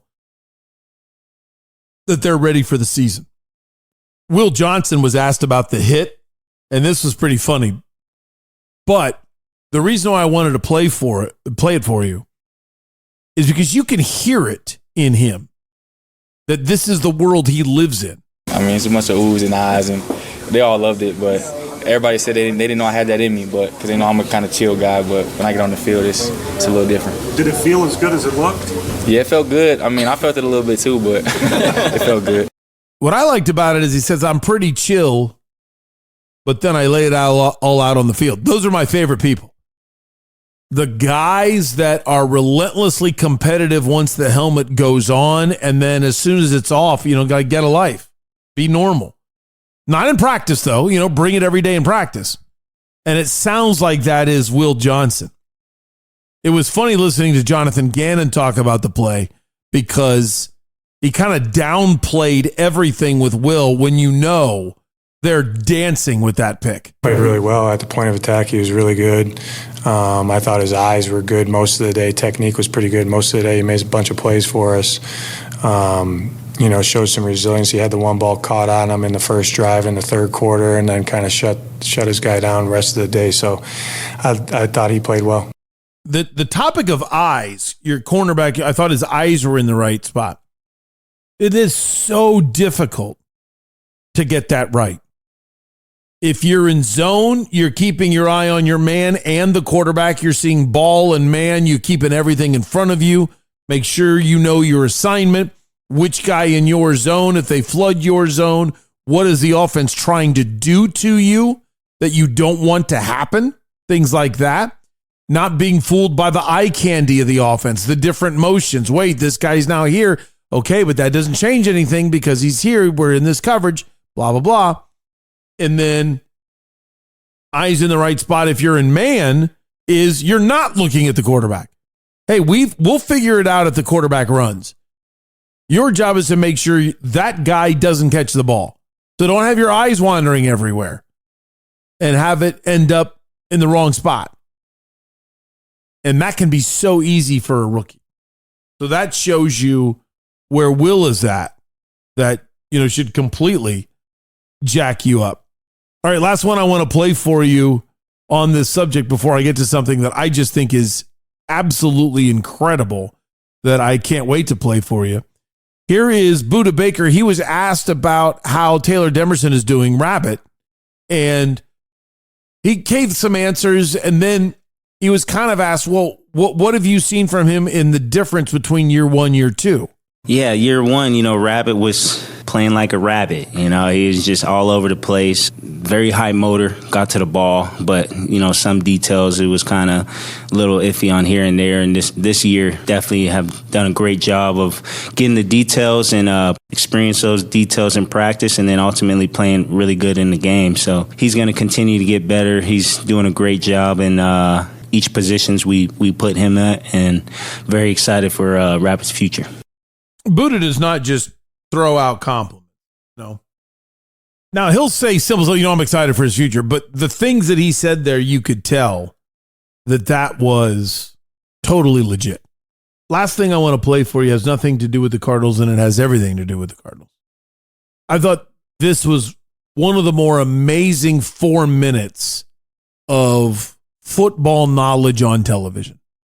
I did not see it.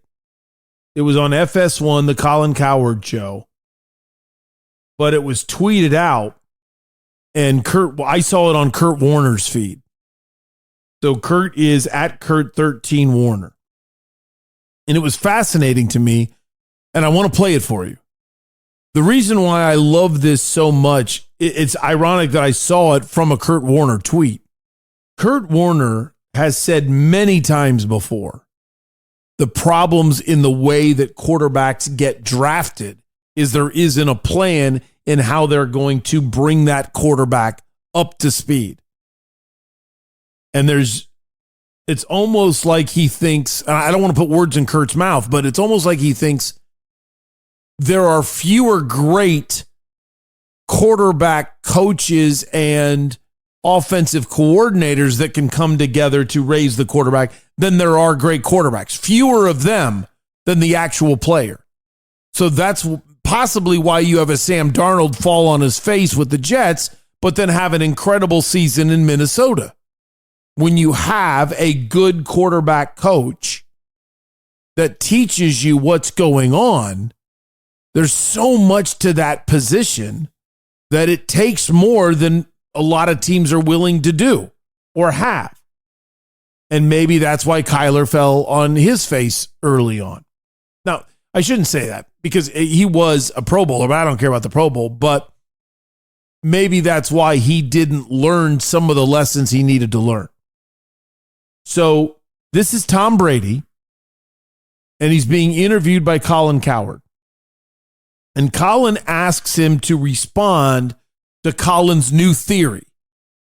Colin's new theory is because the day and age of quarterbacks is so dramatically different in how they are developed, meaning junior high 7-on-7 leagues, high school 7-on-7 leagues and transfer portals to get reps, go somewhere to play. And he suggests when Tom Brady came into the league, he'd probably played 40 total games. And now these kids have played 30 games in high school, 20 games in 7-on-7, and who knows, another 30 games in college. I mean, it's almost like they've got 100 games by the time they go into the NFL. And therefore, because of playing all those games, he says no longer give a quarterback 3 years. He says give a quarterback to Thanksgiving of their second year. If you haven't figured out how to play quarterback at the NFL level by Thanksgiving of your second year, it's just time to move on. Let's go find another one. So he asks Tom Brady, how does Tom feel about that new theory? And oh my gosh, listening to Tom Brady talk, I picked up two things. How he sounds exactly like Kurt Warner on this point. And number two, you hate to say it, why do the great quarterbacks all think there are very few people that raise great quarterbacks? Clearly, because they know what they're talking about.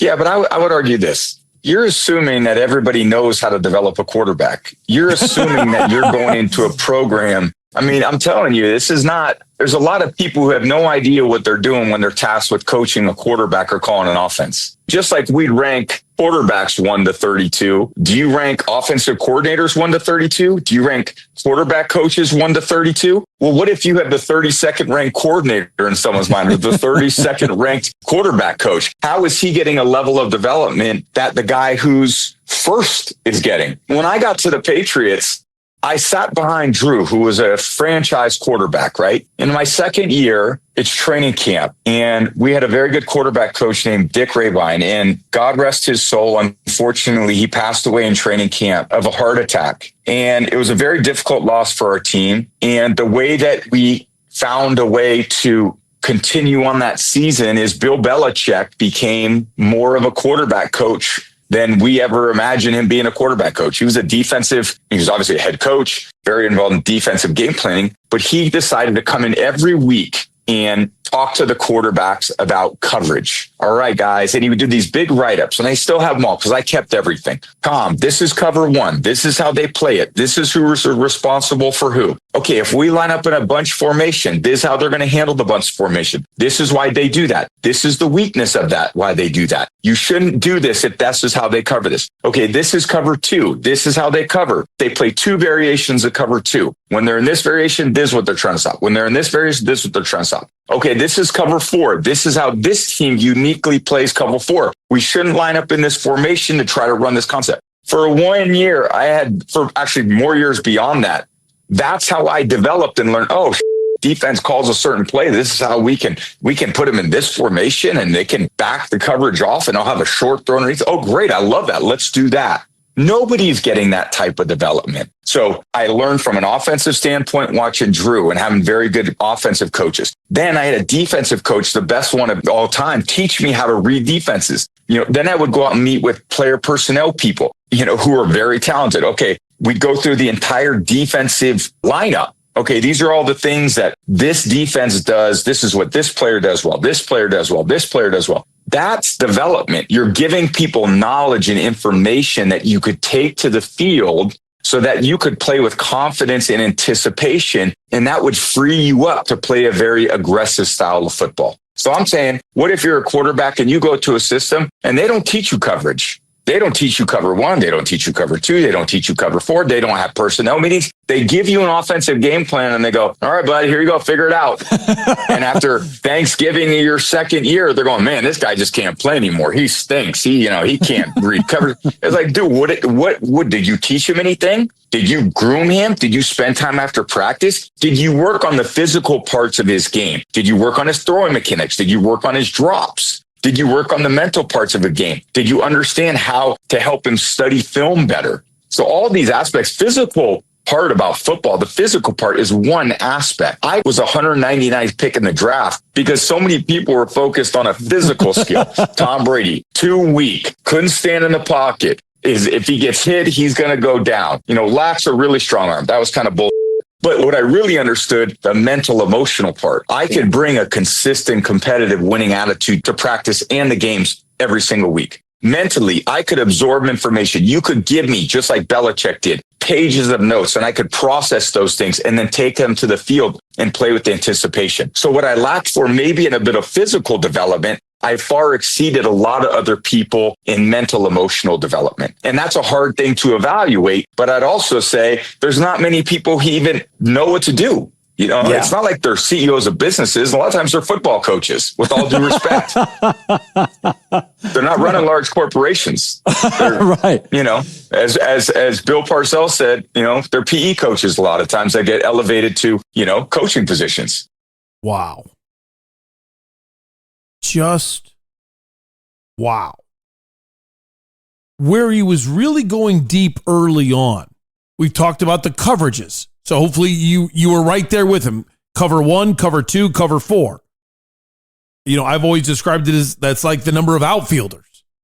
You playing with a center fielder and that's it? You playing with a right center fielder, left center fielder? You playing with all 3 outfielders? You're actually going to drop somebody into the outfield and play cover 4.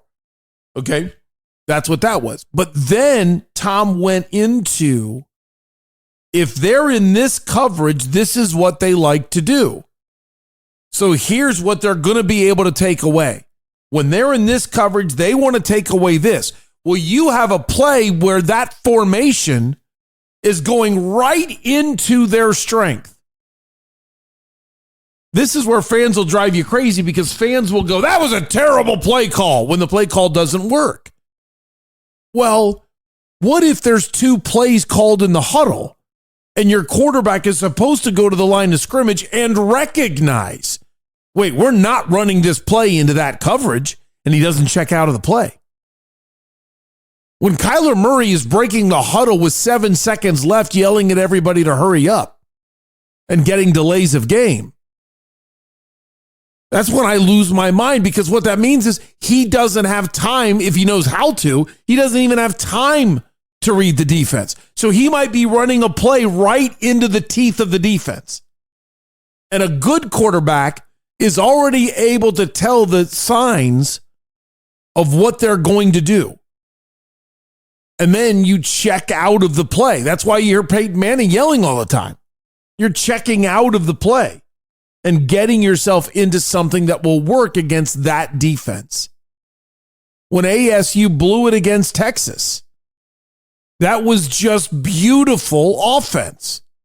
That was Quinn Ewers looking over the defense, reading the blitz before it happened, and checking out of the play they had into something else that ran a pass pattern right into the vacancy of the blitzing defender. And now you have 2 choices if you're like a middle linebacker that's figured this out, is if you check, and not everybody gets the check. Listen, most of the time 11 people running the wrong defense is better than 9 guys running the right one. Because those 2 guys that are running the wrong one will screw it up for everybody. You just hope you don't get hit by a touchdown. And they did. And then, unfortunately, they did again at Mississippi State. Different situation, though. So now you hear him say, I am learning what defenses think from the greatest defensive coach of all time. That's cool. Which is funny that I'm bringing this up because pretty soon you're going to hear Guru Brad with a crazy Bill Belichick theory, which is just ridiculous, Brad. Just ridiculous. When you hear him say it, you'll laugh too. Because here's Tom Brady, the greatest of all time, talking about what he learned from Bill Belichick. But then he said something that amazed me. I had never heard of anybody doing this. All the times I've talked to quarterbacks and coaches and people in the game, I've never heard of this. Tom Brady said then he would go meet with the personnel department and learn about individual players. It was the personnel department that was possibly looking at player X on the other team for free agency. It was the personnel department that was thinking about drafting player Y from the opponent. So now you go talk to them and say, okay, what did they like to do? What did you see? Who is this guy?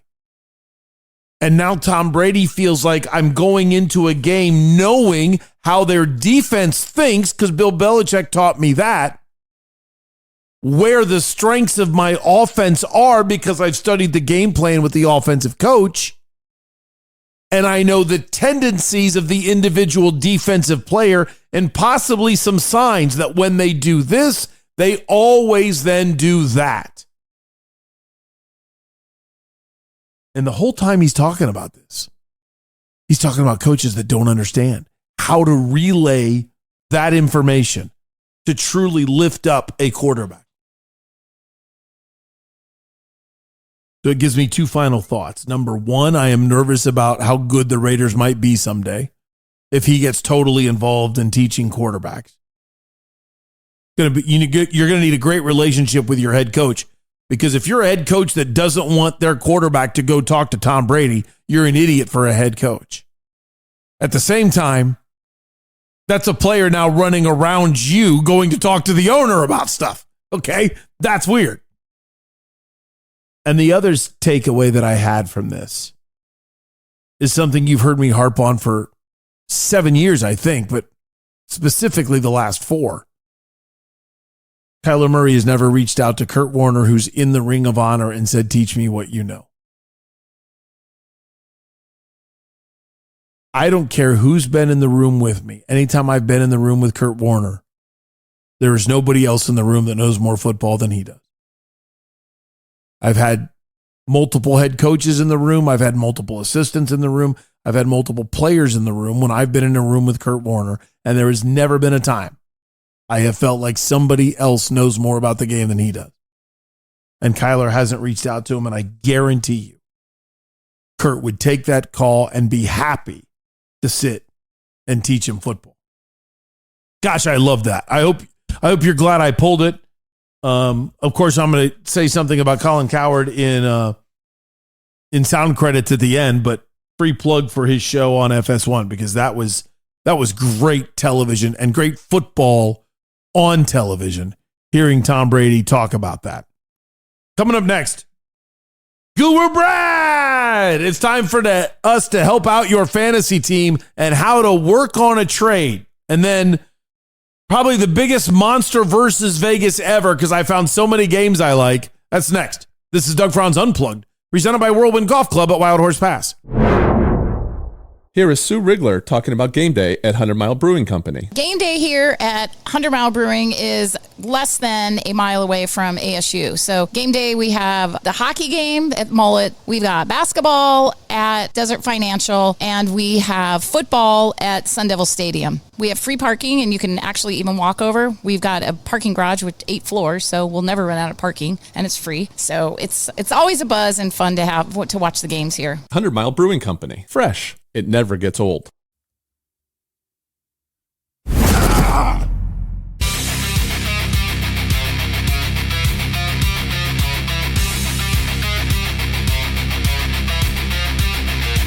Okay, Unplugged Army, it is Brad Smith time. It's Guru Brad time, who, let's just cut to the chase right from the beginning. What happened to you last week? Your team had no chemistry, got absolutely annihilated. I mean, I'm embarrassed for your family. Remember? No, trust me. My family, I slept on the couch for a whole week. Trust me, I get it. But trust me, listen, it's week 1. I told you people get in this position and they hit the panic button. You don't do that. It's early. Some guys had really tough matchups. Some guys they haven't played in the whole off season. So they're just starting to play real football with real contact for the first time. So some guys take a game or two to get going. But that's also something you can take advantage of in the trade market. You know, you can either sell high, like on someone like a Garrett Wilson, who you don't think is going to score, be the number 2 wide receiver or something like that, whatever he's at, or, Mbuka, someone like that. But I do think Mbuka is. I think Mbuka is going to be wonderful. Top 10 whole year. Yeah, I was eyeballing him. I did the It's kind of funny you mentioned him. When I'm watching the real draft, I always get mad at what I call value, where a team drafts somebody way too early. And I'm thinking, no one's drafting that guy right now. Trade down if you liked him that much. And I get mad. And the whole time I'm looking at Ibuka and I'm thinking, he'll drop. And so I could be patient. And then he was gone. Yeah, I didn't realize he was going to be this good out the gate. I wouldn't say I would have guessed that, but I knew I wanted him. I totally believe, because when you're that smart of a football player and you're a wide receiver and you're not a drama queen, it just ends up that the quarterback is always looking for you whenever something breaks down, and he's always open. And what a great fit with Baker of all quarterbacks. Yes. And the one thing too, for you fantasy listeners, if you are trying to go after Garrett Wilson, something I was reminded of today that I forgot. He was college teammates with Justin Fields. Oh yeah. So there's a nice chemistry there, and that might not be short lived. I mean, Justin Fields got confidence now, kind of like Quentin Johnson did with those 2 touchdowns. Mm-hmm. So he might be playing a lot better, and it might not just be I get 30 points, but it's because 15 of them are on the ground. He's actually throwing nice deep balls now. So I'm kind of refreshed to see what that whole situation is going to pan out with. But I do have to say I was wrong on that whole Cooper Kupp and Najee Harris. Oh, that hurt. Yeah, they some of them have even been dropped on my team. So yeah. My Bobby Mack league, I lost last week, but it had a lot to do with having Xavier Worthy. I think he lasted 2 plays, and then that pretty well killed me. Yeah. It's something interesting to know on FanDuel. If your player goes out in the first quarter, it voids the bet. At least that section of the parlay voids the bet. Wow. So if you guys are starting to place parlays, that's kind of nice insurance. Okay. For instance, Jordan Reed. Yeah. He got injured in the first quarter. You're safe. I got Aaron Rodgers as my starting quarterback now. I have benched Brock Purdy. I did not have Aaron out of the draft. I don't know if you call it benching. Yeah, well, I think he's just on the bench because he's hurt. Well, I benched him too. I mean, he needed to shape up. He could have been a lot better last week, and he wasn't. And he deserves a negative. So I've done that. I'm starting Christian McCaffrey without fear. I agree. Okay, I'm good there. Brock Purdy's out for 2 weeks or so. Yeah, he's still benched. I'm just benching. Yeah, I agree. Yeah, he needs to accept that.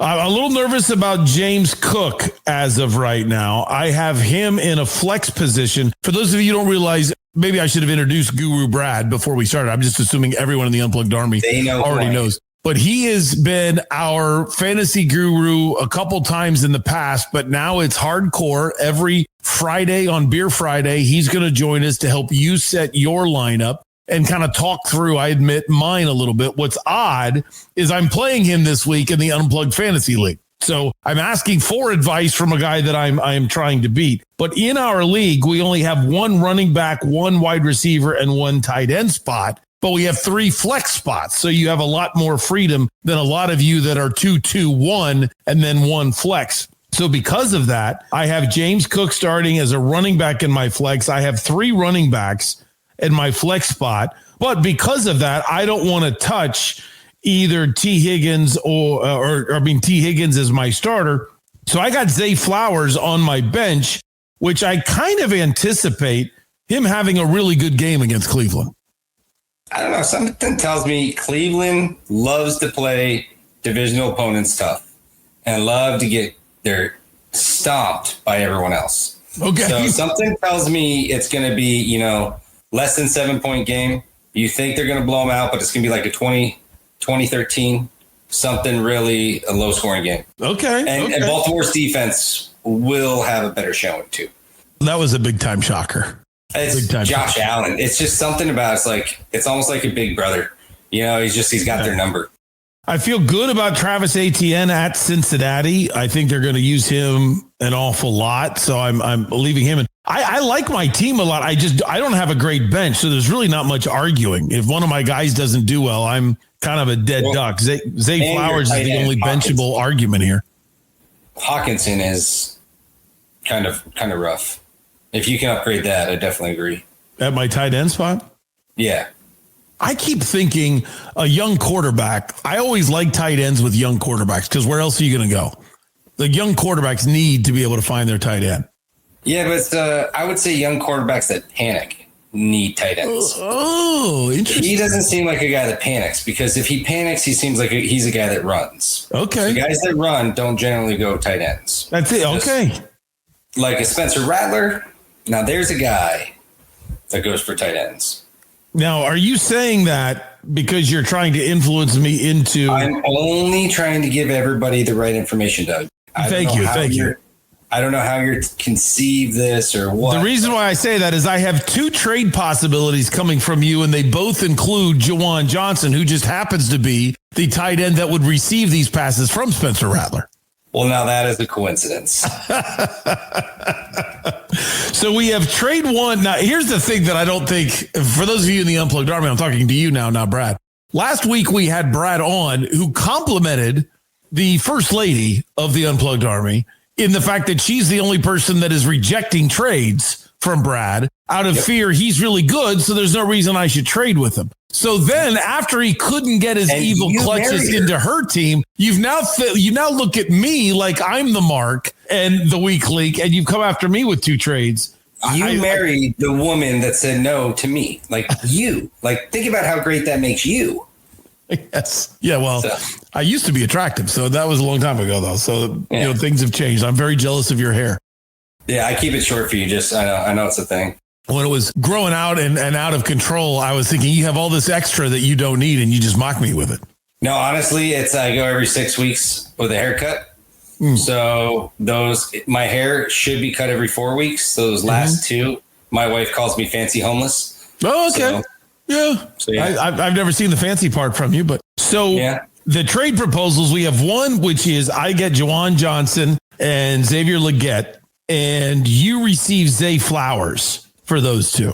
Now, that means obviously if I'm taking 2 guys, I have to release somebody, right? Yes. That is good math. Yeah, thank you. I just wanted to make sure. I didn't know if I was a special way. Math is never a thing for Friday, so that is really good that we're on point. Do we have rules? Yes. Do we have rules on putting guys on IR? Because I have Brock Purdy in the Bobby Mack League through Yahoo, and then I have Brock Purdy as a quarterback in the Unplugged Army League on ESPN. And Yahoo, as of yesterday, wouldn't let me put Purdy on IR. Because he's doubtful. And is that the same for our ESPN league? Correct. Oh. So once he reaches an out, which would probably be tomorrow. Okay. If he doesn't practice on Friday, and they're anticipating about 2 weeks. So sometimes it just drives me nuts because you're sitting here trying to manage your roster and you need to. Because I wasn't able to make some of the claims I could have made. Yeah. So or I could do this trade with you and know that I've got Purdy on the IR, so that would clear up a spot. Yeah, correct. Okay. I admit I am interested in Juwan Johnson. I'm not interested at all in your first trade offer where I get the Seahawks defense and Tony Pollard, because why do I want Tony Pollard for Travis Etienne? Everyone's got to start somewhere, Yeah. Travis Etienne is like you have 3 trade offers into me. Both of them include Travis Etienne. So therefore you are reasonably high on Travis Etienne. Well, no, I mean, I do like all your running backs. Like I do like Christian McCaffrey, but he is obviously going to command a much higher price tag. So I just felt like he was the best in what I had to offer for upgrading your tight end and, giving you another running back like Tony Pollard, who with Spears being on IR has a very similar situation. So there it is. The Juwan Johnson, Xavier Legette for Zay Flowers. Of course, that doesn't necessarily help me from a Legette standpoint. I'm in deep thought. The answer is no. That one you almost got me on that. Well, what would you need more than Legette? That's what the thing is great about trades. And I mean, I'm glad we're doing this like live because a lot of people don't understand. Someone proposes you a trade and it doesn't work for you. And you say, okay, no. Mm-hmm. But when you say no, you always want to go look at that team and be like, okay, well, I see the framework that they approached me with. Obviously, he wants to upgrade my tight end, Juwan Johnson, and he wants Zay Flowers. So if I'm giving him Zay and I'm getting Juwan Johnson, what else do I need from his team to make that work. Mm-hmm. And then you look at the team and then you give a counter. And sometimes the guy's like, no, you're too far off. And then, a deal doesn't get done. Yeah. But sometimes you're like, I like this guy. And then all of a sudden you have a deal. So what's the Egbuka price tag? Because I love him as much as you do. Yeah, I just gave up Bucky for him. So did you? I traded Bucky. Yep. Wow, that had to hurt. I know you're a Bucky fan. I am, but I'm also an Egbuka fan. So. Okay. Something tells me that they are going to air out the ball in the NFC South. It always seems like they put up 30, 40 points every team. Yeah. So I like that they're going to score points. And Tampa likes to come back from behind. Baker likes to throw 4 touchdowns, 3-4 touchdowns. So. Okay. Well, I should have prepared more. So this is bad on my part. There's a chance one of those trades actually goes through, even though I'm very intimidated to trade with you.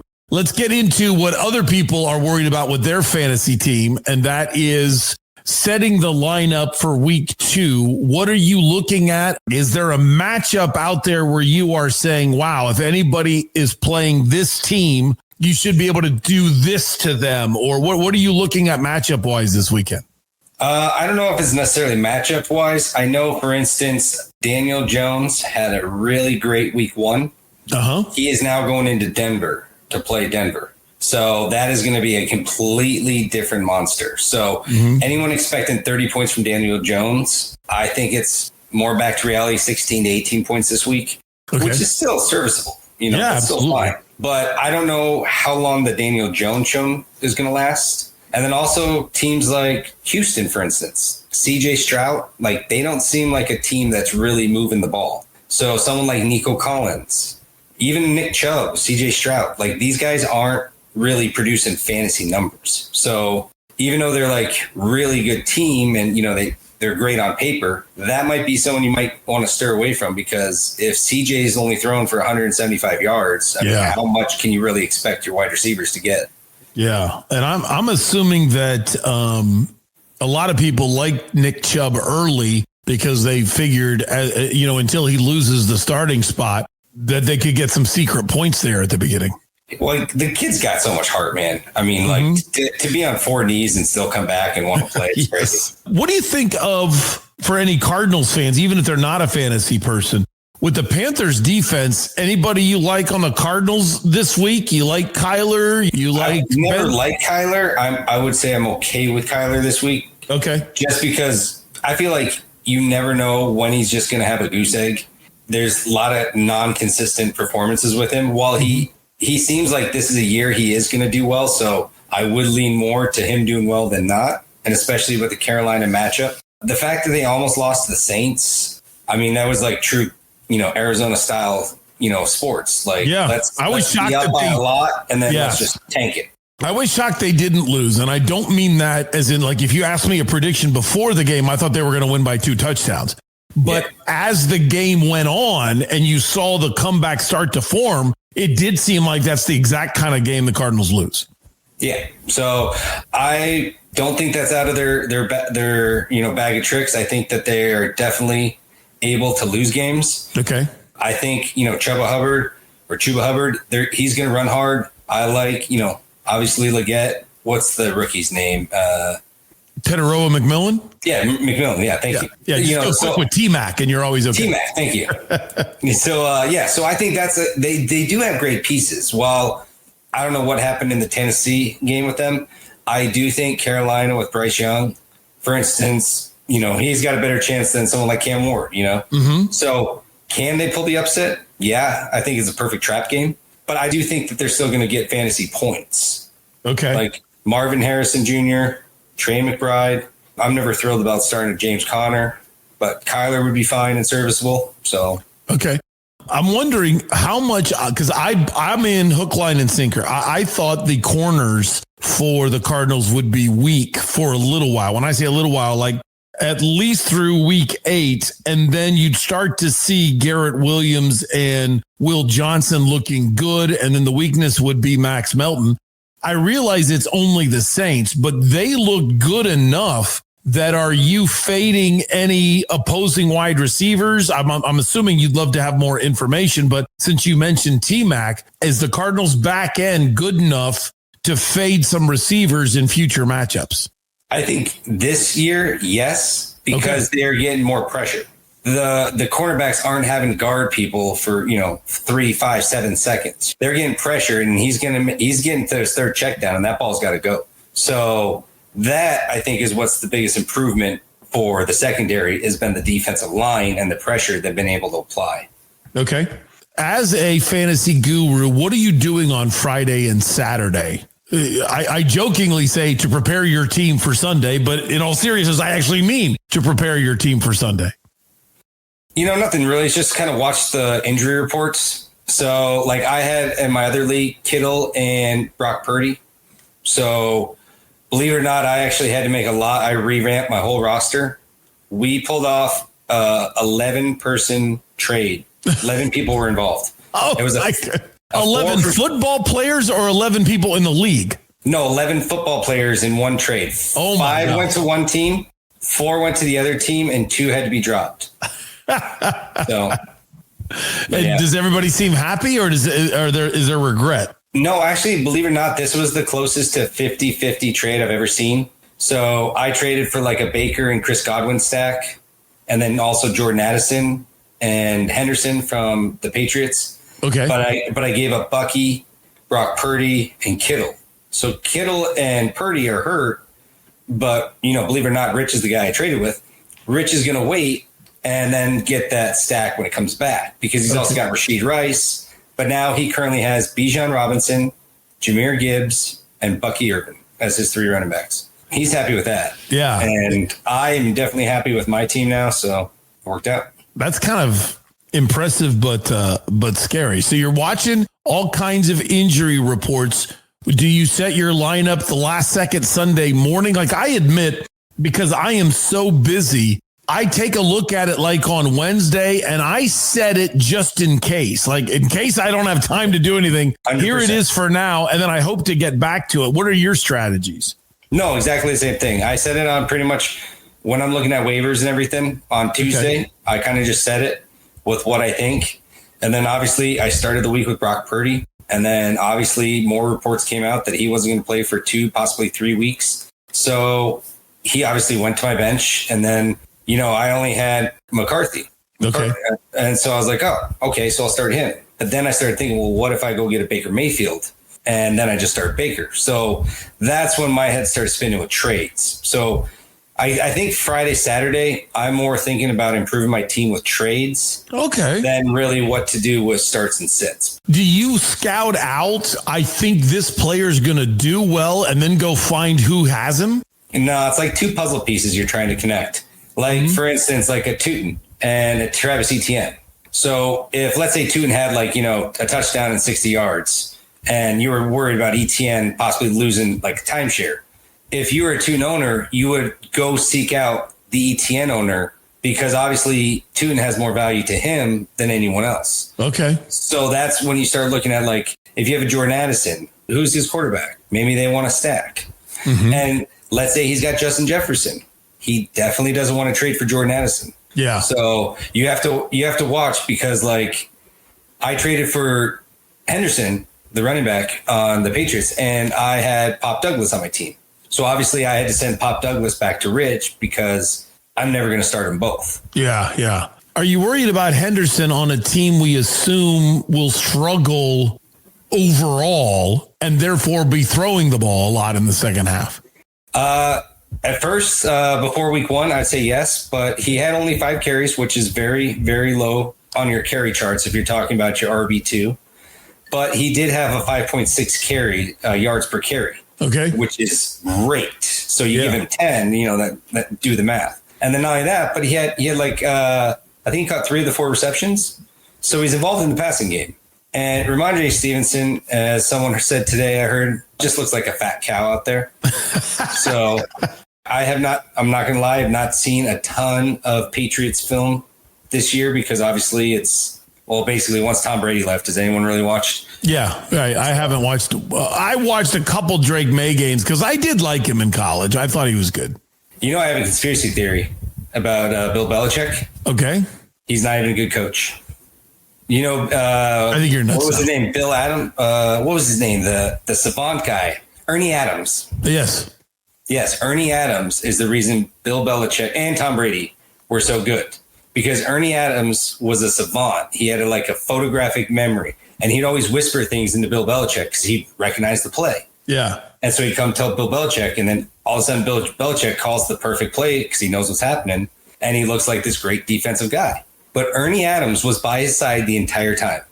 And then Ernie Adams left 2 years before Tom Brady left. Tom Brady's last 2 years were almost forgetful. And then he left. And then when Tom Brady left, Bill Belichick couldn't even go 500. So when you take away Ernie Adams and Tom Brady, and look what he's doing in well, there's no way I'm judging. You're nuts, by the way. There's no way I'm judging a college coach on his first ever college game. I'm just saying, you look at the guy, he looks lost. He does not look like the guy when he was winning Super Bowls. Right. Focused, mean, ready for the attack. I'm saying he's a great coach, and then just, there's never going to be a time that some 24-year-old woman is going to say, I choose you. I think what happens is he's just throwing everything to the wind, and he's not the same. He doesn't have anything anymore. I agree he's not the same, but I think it's because he's so happy with her. You need angry Bill to win games. Yeah. He's happy. Well, of course he is. He's happy for 4 minutes a day. But he's at home. So he's just excited to get home, which means he's then leaving work at work. Yeah. So I still rest on the case. He's not truly happy. I think he's literally realized that everything he's built is just a shambles. That's why he's letting her wear all this merchandise. He's like, I'm not even good enough to win this stuff. It was all Ernie Adams. You asked the players. Look, Gronk had an interview about Ernie Adams and how smart he is. And all this I know all about Ernie Adams because he's the whole reason. Ernie Adams was actually in Cleveland when Wolf was started. Wolf has talked about him for years about the nut job Ernie Adams. But think about it. He's been with Bill Belichick the entire time Bill Belichick was good. Ernie leaves. There was one year Brady got hurt by a hit in week 1. They still went 10-6. Yeah, they didn't make the playoffs though. But they went 10-6. No, I know. 10-6 should make the playoffs. He got paid by Kansas City the next year because of that year. Who got paid? Matt Castle. He was. Oh yeah. They traded 2 second-round picks for him. Exactly, and he got paid back then it's not a lot now, but back then he got paid a lot of money. He was like a franchise. Oh yeah, they paid him like a prove-it franchise quarterback, but still franchise quarterback. Anything else you could think of that? I can't believe we've talked for 30 minutes. Anything else you could think of that'll help out any fantasy owners in week 2? Cincinnati owners, don't panic. Cleveland always plays them tough. I don't get it. It's just weird grudge match. They will be high flying. Don't panic and sell Jamar Chase Brown. Don't sit Joe Burrow. Maybe T. Higgins, but I still would.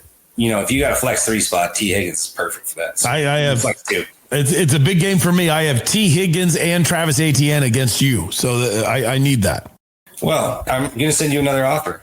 Okay. I will upgrade the Zay Flowers one. I'll swap you defenses as well. Oh, then let's see. I'm not ready to swap defenses this week because I don't think Seattle's good. So I want the Steelers against Seattle. You can even accept Saturday night, so it doesn't actually happen process till the next week because it takes a whole day to process. So if you hit accept before 24 hours of the game start, it locks all the players and the trade will be processed Tuesday morning. I might accept it Monday just to be sure. Okay. That's fine. Yeah, I do want the Steelers this week. All right. You were great. Thank you. All right. Thanks, Doug. Talk to you soon. It's time for versus Vegas. We did so well, I feel like pouring for another A Mountain. Oh, yeah. 100 Mile Brewing Company. Home of Beer Friday. Got to figure out a way to get 100 Mile kegs in more places.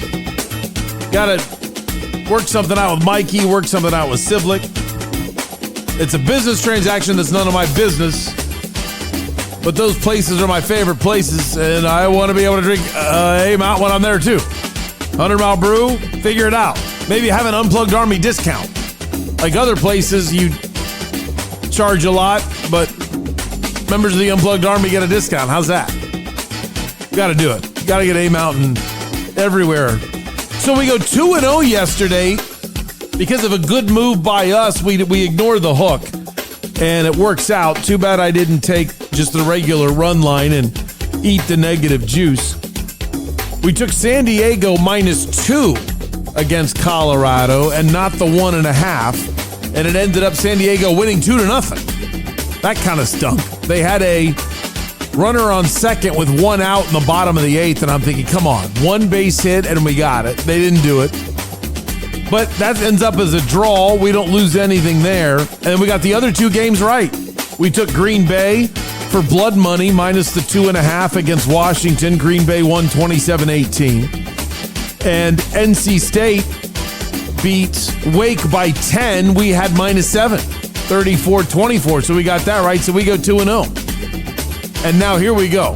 I mean, here we go. We have so many things to go over. It's the craziest thing I've ever put together to have this many games for versus Vegas. Tonight, we're taking the Wildcats. We're taking UofA plus the 1.5 against K-State. I should just go straight on the money line because I totally believe UofA is winning this game, but I also feel like if you're giving me a point, I'll take it. I like Toronto on the money line tonight against Baltimore as the Orioles had to fly up to Toronto and the Blue Jays were already there. Whenever you cross customs, I like it. And I'm really sticking my neck out here. West Side Scooble is pitching for Detroit on the road at Miami. You would think that's an easy win. But Detroit flew from Chicago or home or Cleveland. I forget where they were. But they flew forever to get to Miami while Miami was sitting there. I think that matters. I'm going to take Miami plus the 1.5. So please keep it close. We got Miami with the run line. So that's all of our Friday games.